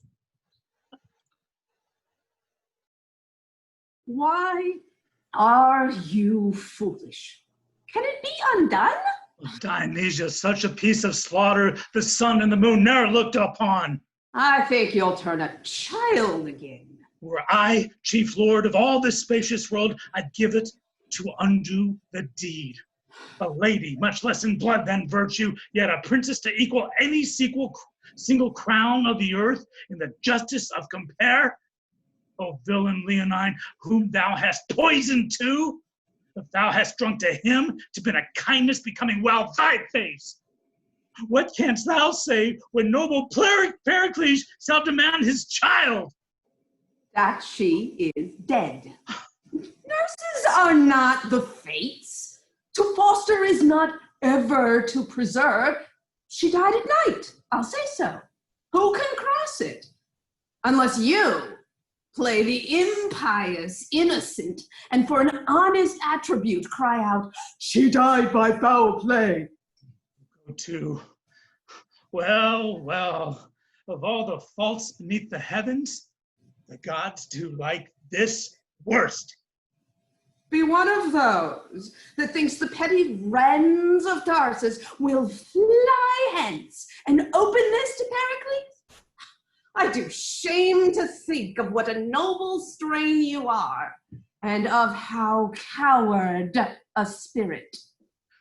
To such proceeding, whoever but his approbation added, though not his prime consent, he did not flow from honorable courses. Be it so then. Yet none does know but you how she came dead, nor none can know, Leonine being gone. She did disdain my child, and stood between her and her fortunes. None would look on her, but cast their gazes on Marina's face, whilst ours was blurted at, and held a malkin not worth the time of day. It pierced me through, and though you call my course unnatural, you not your child well-loving, yet I find it greets me as an enterprise of kindness performed to your sole daughter. Heavens forgive it. And as for Pericles, what should he say? We wept after her hearse, and yet we mourn. Her monument is almost finished, and her epitaphs in glittering golden characters express a general praise to her and care in us at whose expense 'tis done. Thou art like the harpy, which to betray does with thine angel's face seize with thine eagle's talons. You're like one that superstitiously do swear to the gods that winter kills the flies. But yet, I know you'll do as I advise.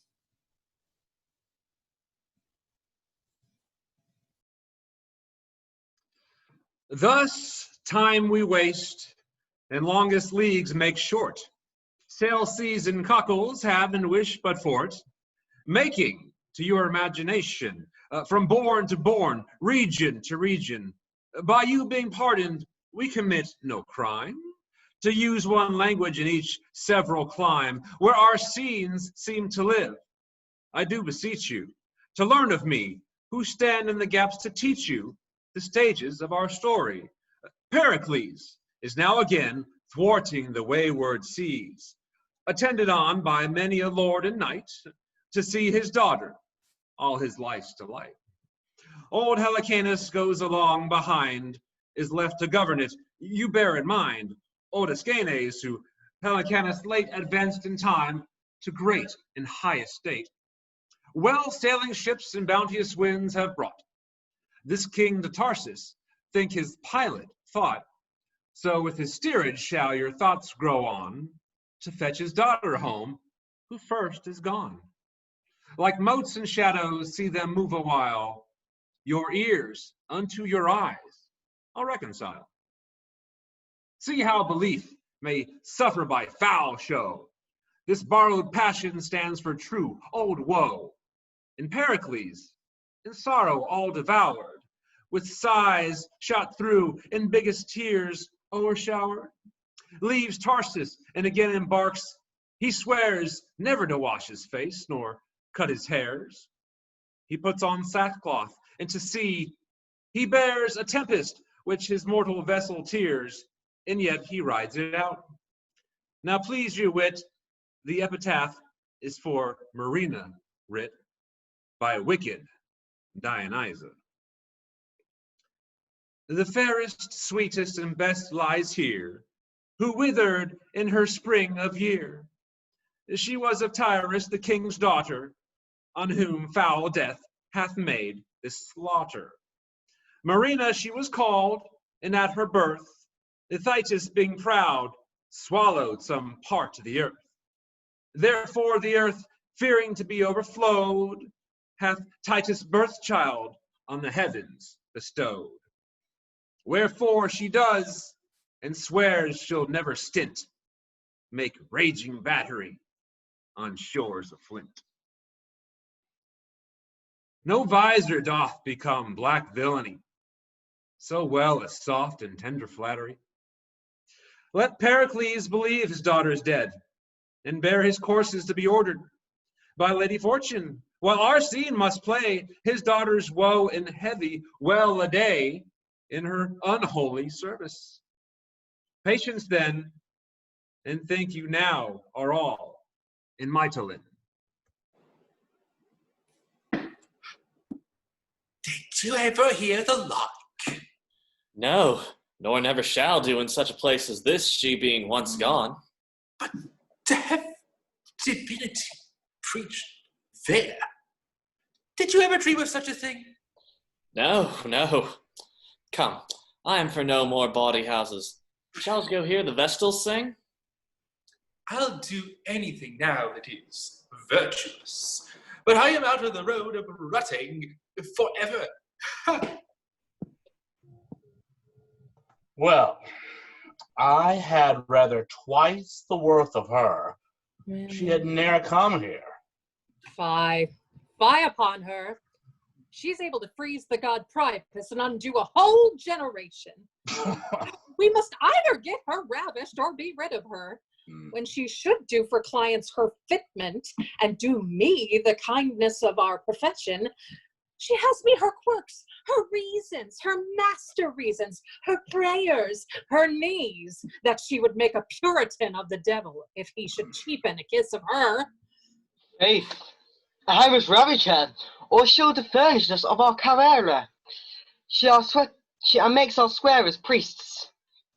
Now the pox upon her for her green sickness for me. Faith, there's no way to be rid on it but by the way to the pox. Here comes the Lord Lysimachus disguised. We should have both a lord and a loun, and if the peevish baggage would but give way to the customers. How? A dozen of virginities? Now the gods, to bless your honor. I am glad to see your honor in good health. You may so.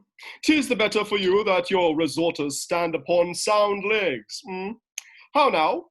Wholesome iniquity have you that a man may deal withal and defy the surgeon? We have one here, sir, if she would, but there never came her like in Mitylene. She do the deed of darkness, thou would say. Your honor knows what 'tis to say well enough. Well, call forth, call forth.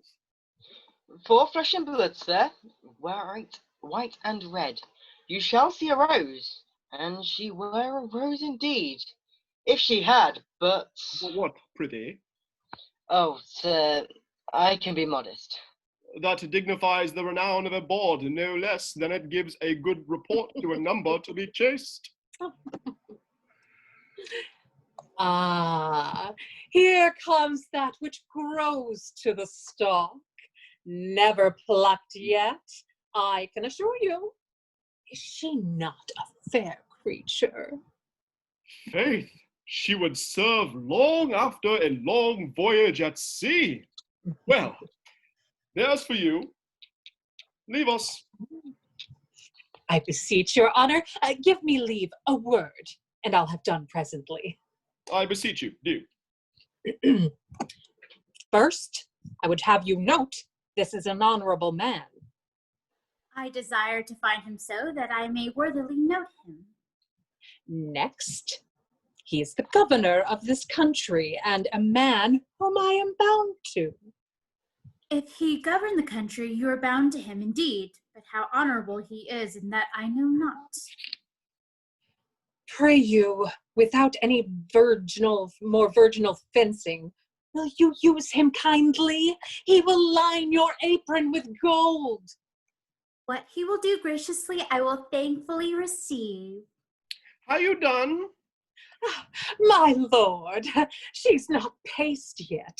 You must take some pains to work her to your manage. Come, we will leave his honor and her together. Go thy ways. Now, pretty one, how long have you been at this trade? What trade, sir? Oh, well, I cannot name it, but I shall offend. I cannot be offended with my trade. Please you to name it. How long have you been of this profession? E'er since I can remember. Did you go to't so young? Were you a gamester at 5, at 7? Earlier too, sir, if now I be one. Why, the house you dwell in proclaims you to be a creature of sail.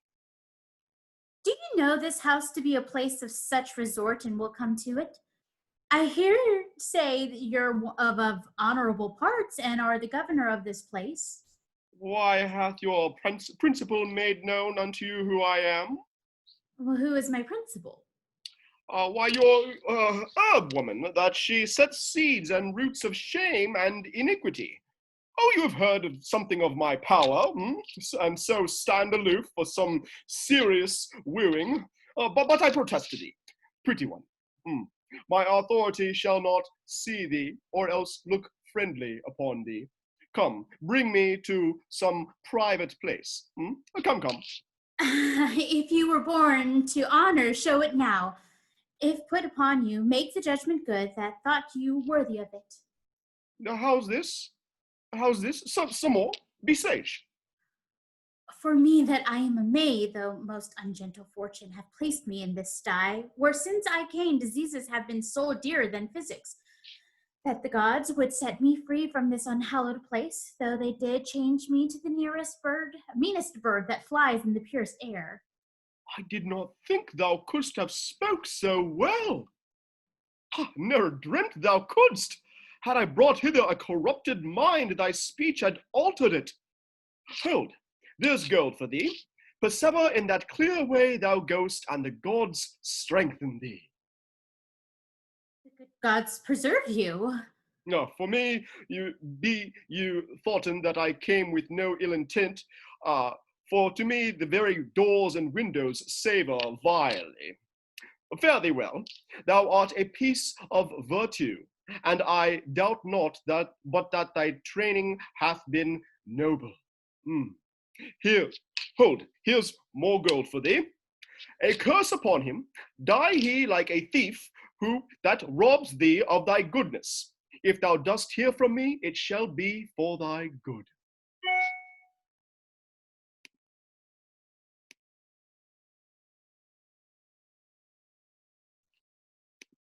Where am I beseech your honor, one piece for me. Avaunt, thou damned doorkeeper! Your house, but for this virgin that doth prop it, would wink and overwhelm you. Away! How's this? We must take another course with you, if your peevish chastity, which is not worth a breakfast in the cheapest country under the cope, shall undo one whole household. Let me be gelded like a spaniel. Come your ways. Whither would you have me? I must have your maidenhead taken off, or the common handmaid shall execute it.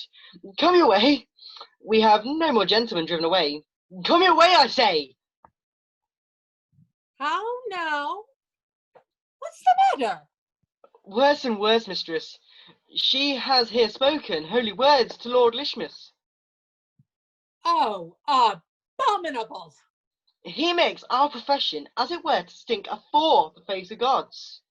Oh, Mary, hang her up forever.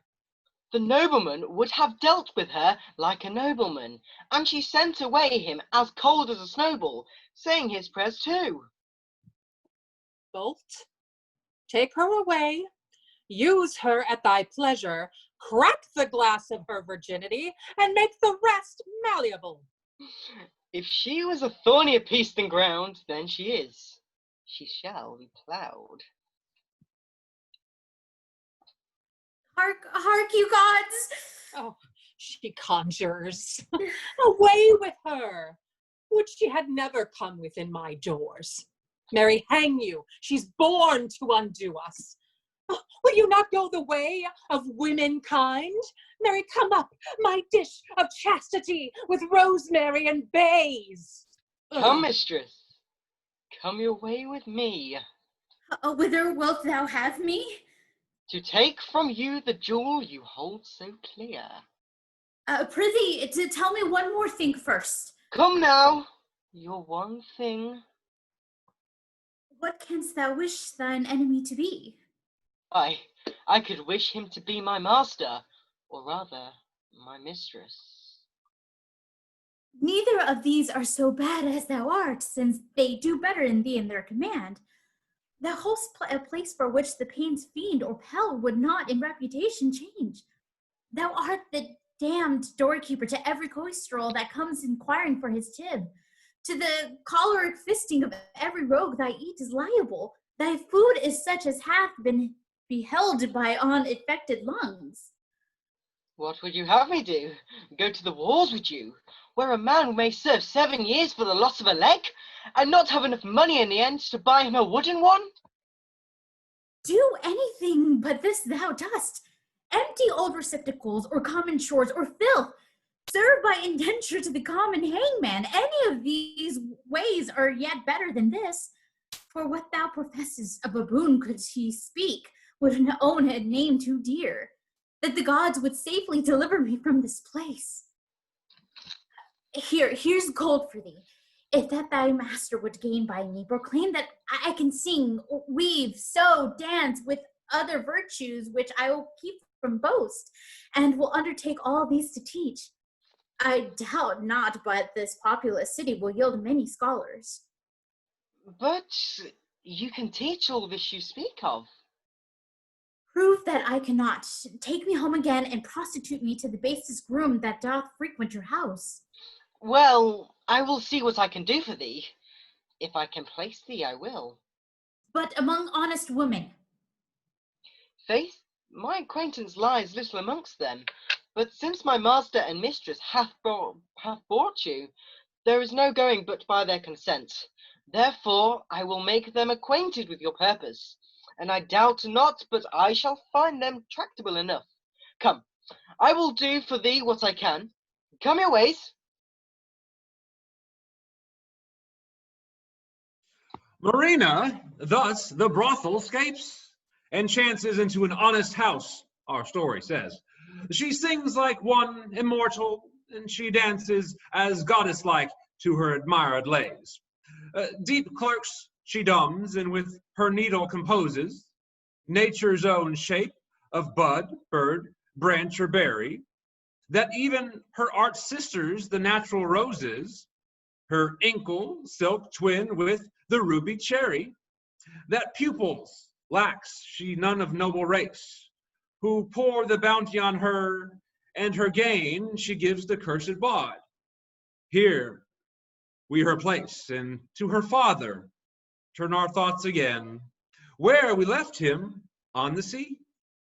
We there him lost, whence driven before the winds he is arrived, here where his daughter dwells, and on this coast. Suppose him now at anchor, the city strive, God Neptune's annual feast to keep, from whence Lysimachus our Tyrian ship espies, his banner sable, trimmed with rich expense, and to him in his barge with fervor highs. In your supposing, once more put your sight of heavy Pericles. Think this his bark, where what is done in action more, if might, shall be discovered. Please you, sit and hark.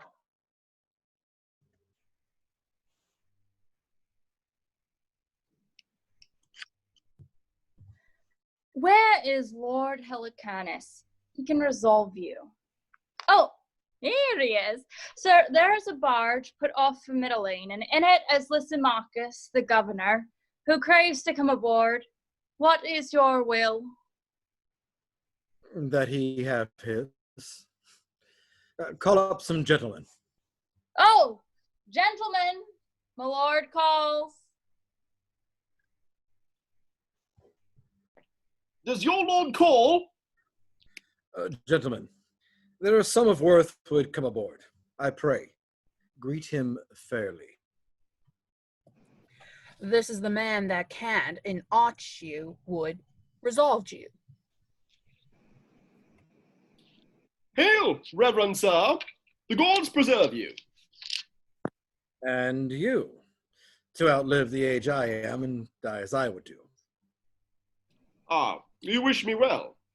Being on shore, honoring of Neptune's triumphs, seeing this goodly vessel ride before us, I made to it to know of whence you are. First, what is your place? I am the governor of this place you lie before. Well, sir, our vessel is of Tyre.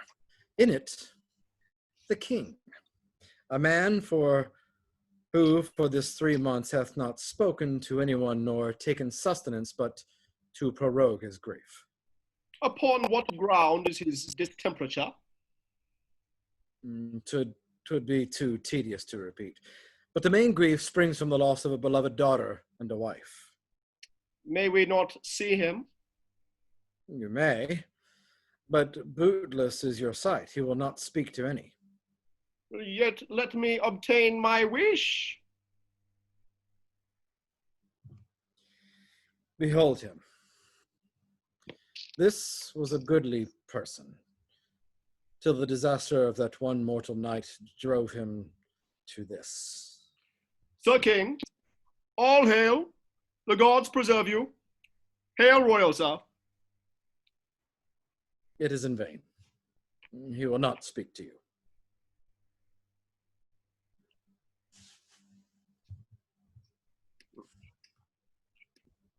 Sir, we have a maid in Mitylene I durst wager would win some words of him. 'Tis well bethought. She, questionless with her sweet harmony and other chosen attractions, would allure and make a battery through his defended ports, which now are midway stopped. She is all happy as the fairest of all, and with her fellow maid is now upon the leafy shelter that boots against the island's side. Sure, all effectless. Yet nothing will omit that bears recovery's name. But since your kindness we have stretched this far, let us beseech you that for our gold we may provision have, wherein we are not destitute for want, but weary for the staleness. Oh, sir, a courtesy, which, if we should deny the most just God for every graft, would send a caterpillar and so inflict our province. Yet once more, let me entreat to know at large the cause of your king's sorrow. Sit, sir. I will recount it to you, but see, I am prevented. Oh, here's the lady that I sent for. Welcome, fair one. Is it not a goodly presence? She's a gallant lady. She's such a one that, were I well assured, came of a gentle kind and noble stock, I'd wish no better choice, and think me rarely wed. Fair one, in all goodness that consists in beauty, expect even here, where it is a kingly patient, if that thy prosperous and artificial feet can draw him but to answer thee in aught. Thy sacred physic shall receive such pay as thy desires can wish. Sir, I will use my utmost skill in his recovery, provided that none but I and my companion maid be suffered to come near him. Come, let us leave her, and the gods make her prosperous. He sings the song.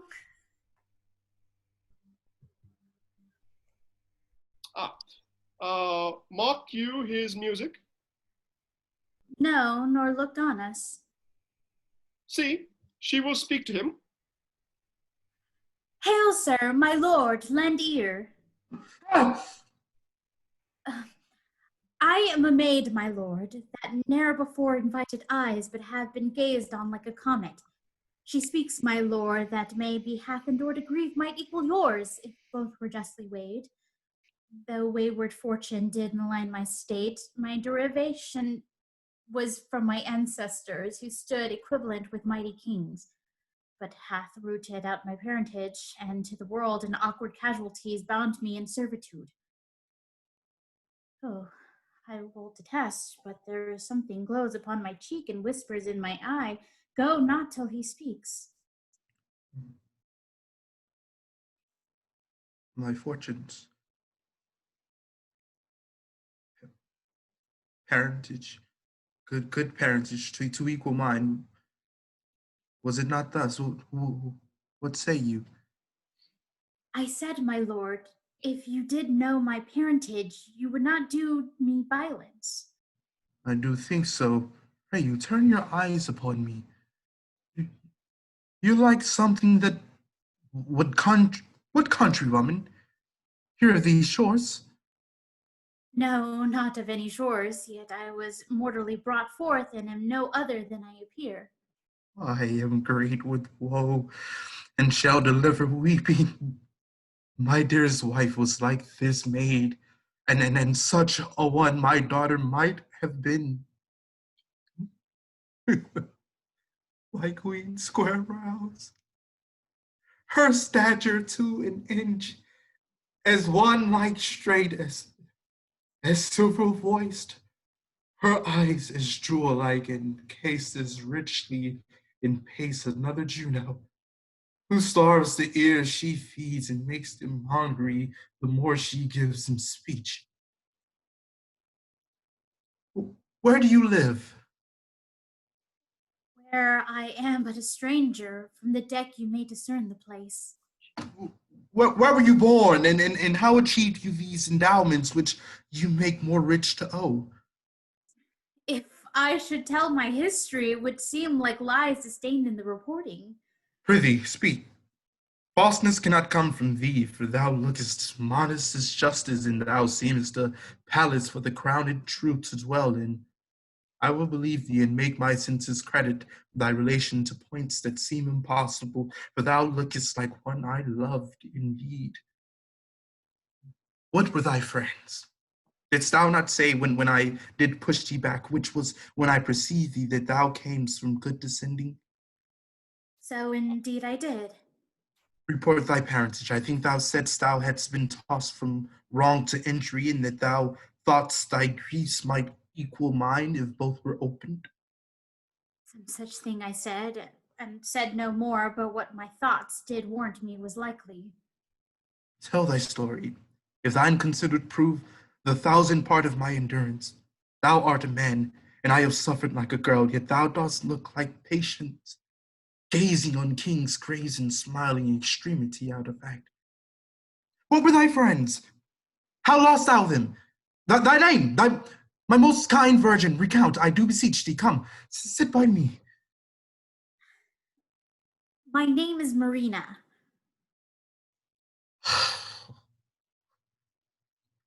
I am mocked, and thou by some insensate God sent hither to make the world to laugh at me.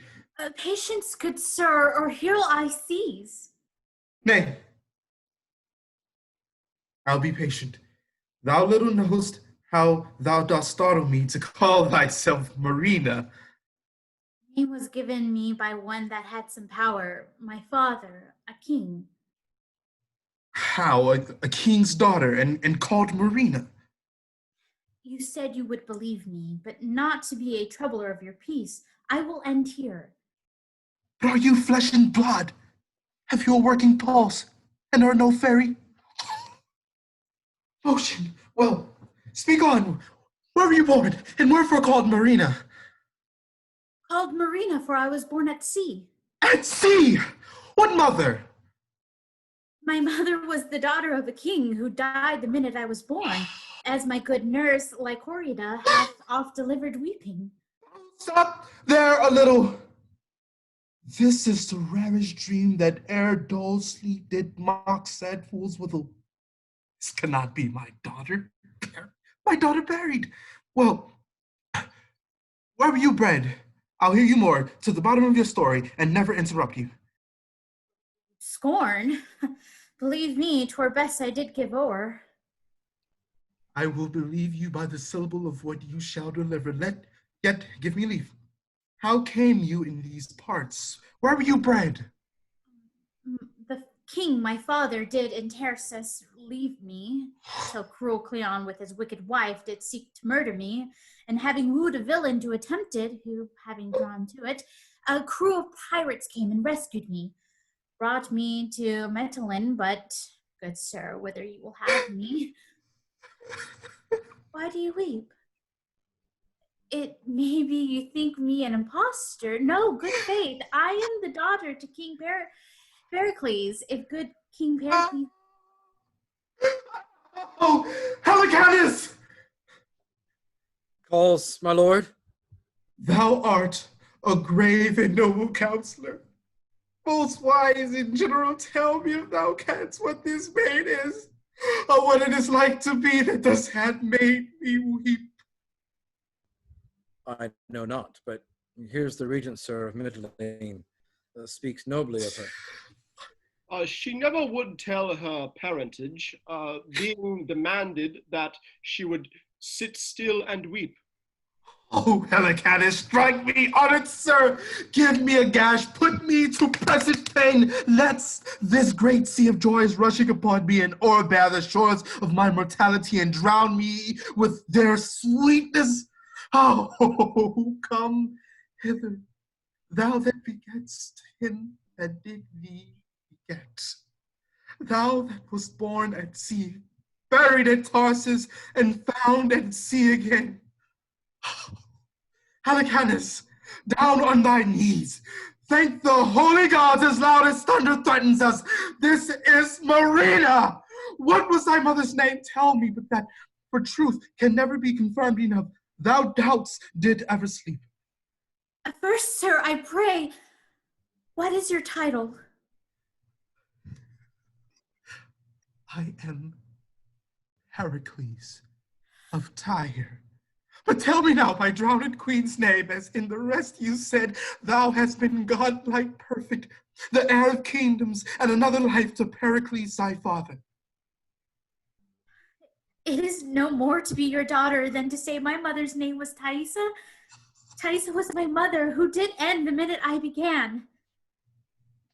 Now, blessing on thee, rise. Oh, my child, give me fresh garments. Mine own Helicanus, she is not dead at Tarsus as she should have been by savage Cleon. She shall tell thee all when thou shalt kneel and justify in knowledge she is thy very princess. Who is this? Sir, 'tis the governor of Mitylene, who, hearing of your melancholy state, did come to see you. I embrace you. Give me my robes. I am loud in my beholding. Oh, heaven bless my girl, but hark, what music? Tell Helicanus, my Marina, tell him o'er, point by point, for yet he seems to doubt. How sure you are my daughter, but what music? My lord, I hear none. None. The music of the spears. List, my Marina. It is not good to cross him. Give him way. Rarest sounds, do you not hear? Music, my lord, I hear... Most heavenly music. It nips me into listening in thick slumber. Hangs upon my eyes. Let me rest. A pillow for his head. So leave him all.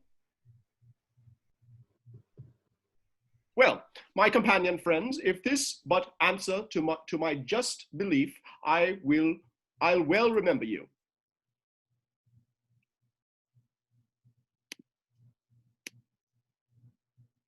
My temple stands in Ephesus. Hie thee hither, and do upon my altar sacrifice. There, when my maiden priests are met together, before the people all, reveal how thou a seed dost lose thy wife, and mourn thy crosses with thy daughters, call, or give them repetition to the life, or perform my bidding, for thou livest in woe. Do it, and happy, by my silver bow, awake and tell thy dream. Celestial Diane, goddess Argentine, I will obey thee. Helicanus! Sir. My purpose was for Tarsus, there to strike the inhospitable Cleon, but I am for other service first, toward Ephesus. Turn our blown sails, eftsoons. I'll tell thee why shall we refresh us, sir, upon your shoe, and give you gold for such provision as our intents will need. Sir, with all my heart. And when you come ashore, I have another suit. You shall prevail, were it to woo my daughter, for it seems you have been noble towards her. Sir, lend me your arm. Come, my Marina.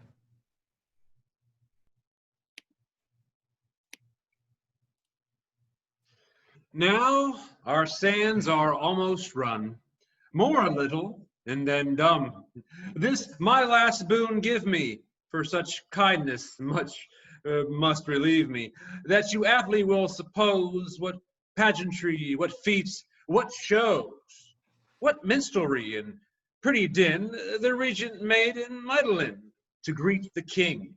So he thrived, that he is promised to be wived to fair Marina, but in no wise till he had done his sacrifice. As Dion bade, whereto being bound, the interim, pray you, all confound. In feathered briefness sails are filled, and wishes fall out as their will. At Ephesus the temple see our king in all his company. That he can hither come so soon is by your fancies thankful doom.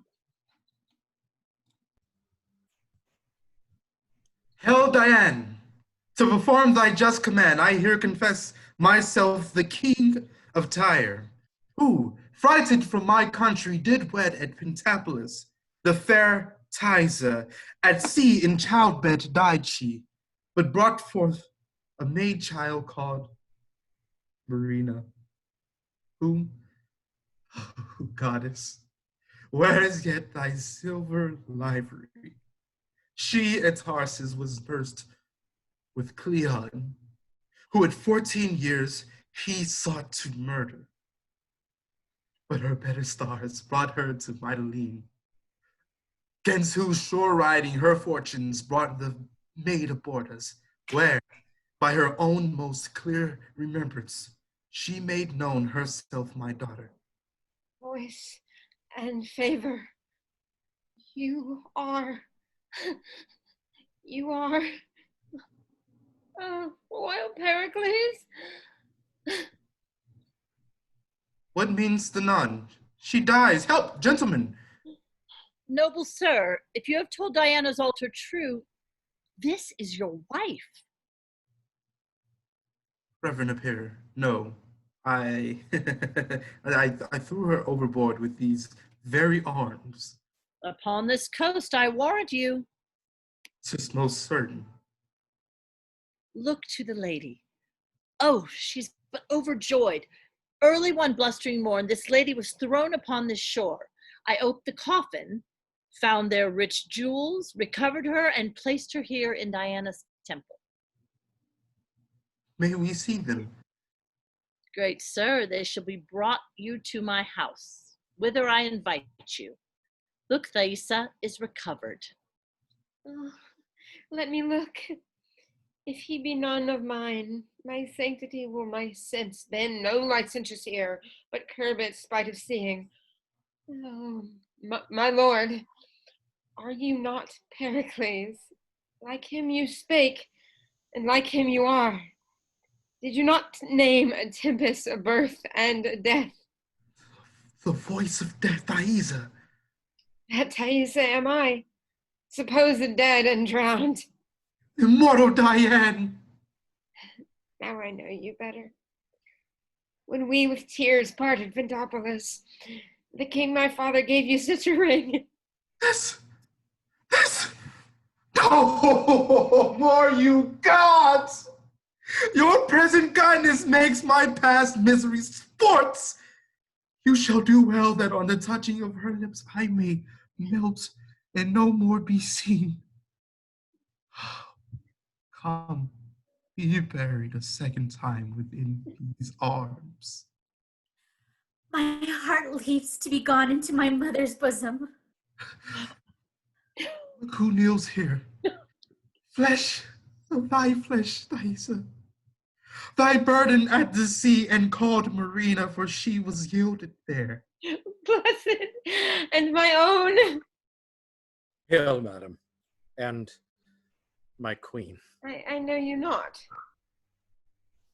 You have heard me say when I did fly from Tyre, I left behind an ancient substitute. Can you remember what I called the man? I named him oft. 'Twas Halicanus then. Confirmation! Embrace him, dear Thaisa. This is he. Now do I long to hear how you were found, how possibly preserved, and who to thank besides the gods for this great miracle. Lord Saramon, my lord, this man, through whom the gods have shown their power that can, from first to last, resolve you.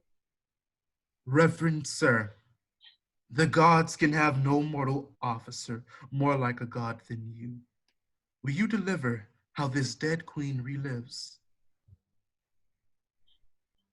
I will, my lord. Beseech you, first go with me to my house, where shall be shown you all that was found with her. Now, how she came placed here in the temple, no needful thing omitted. Pure Diane, I bless thee for thy vision, and will offer night oblations to thee. Thaisa, this prince, the fair betrothed of your daughter, shall marry her at Pentapolis. And now this ornament makes me look dismal, will I clip to form. And what this 14 years no razor touched, to grace thy marriage day, I'll beautify. Lord Saramon hath letters of good credit, sir. My father is dead. Heavens make a star of him. Yet there, my queen, will celebrate their nuptials, and ourselves will in that kingdom spend our following days. Our son and daughter shall in Tyre's reign. Lord Saramon, we do our longing stay to hear the rest untold, sir, leads the way.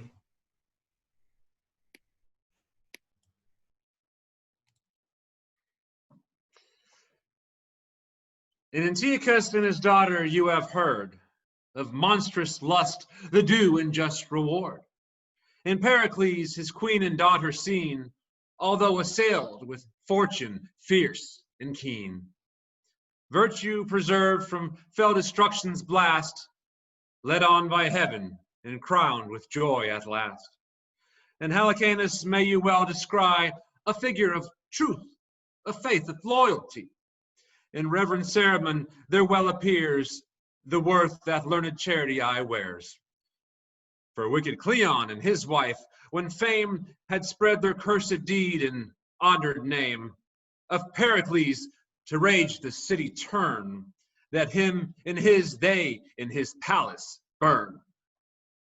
The gods for murder seemed so content to punish them, although not done, but meant. So, on your patience evermore attending, new joy waits on you. Here, our play has ending.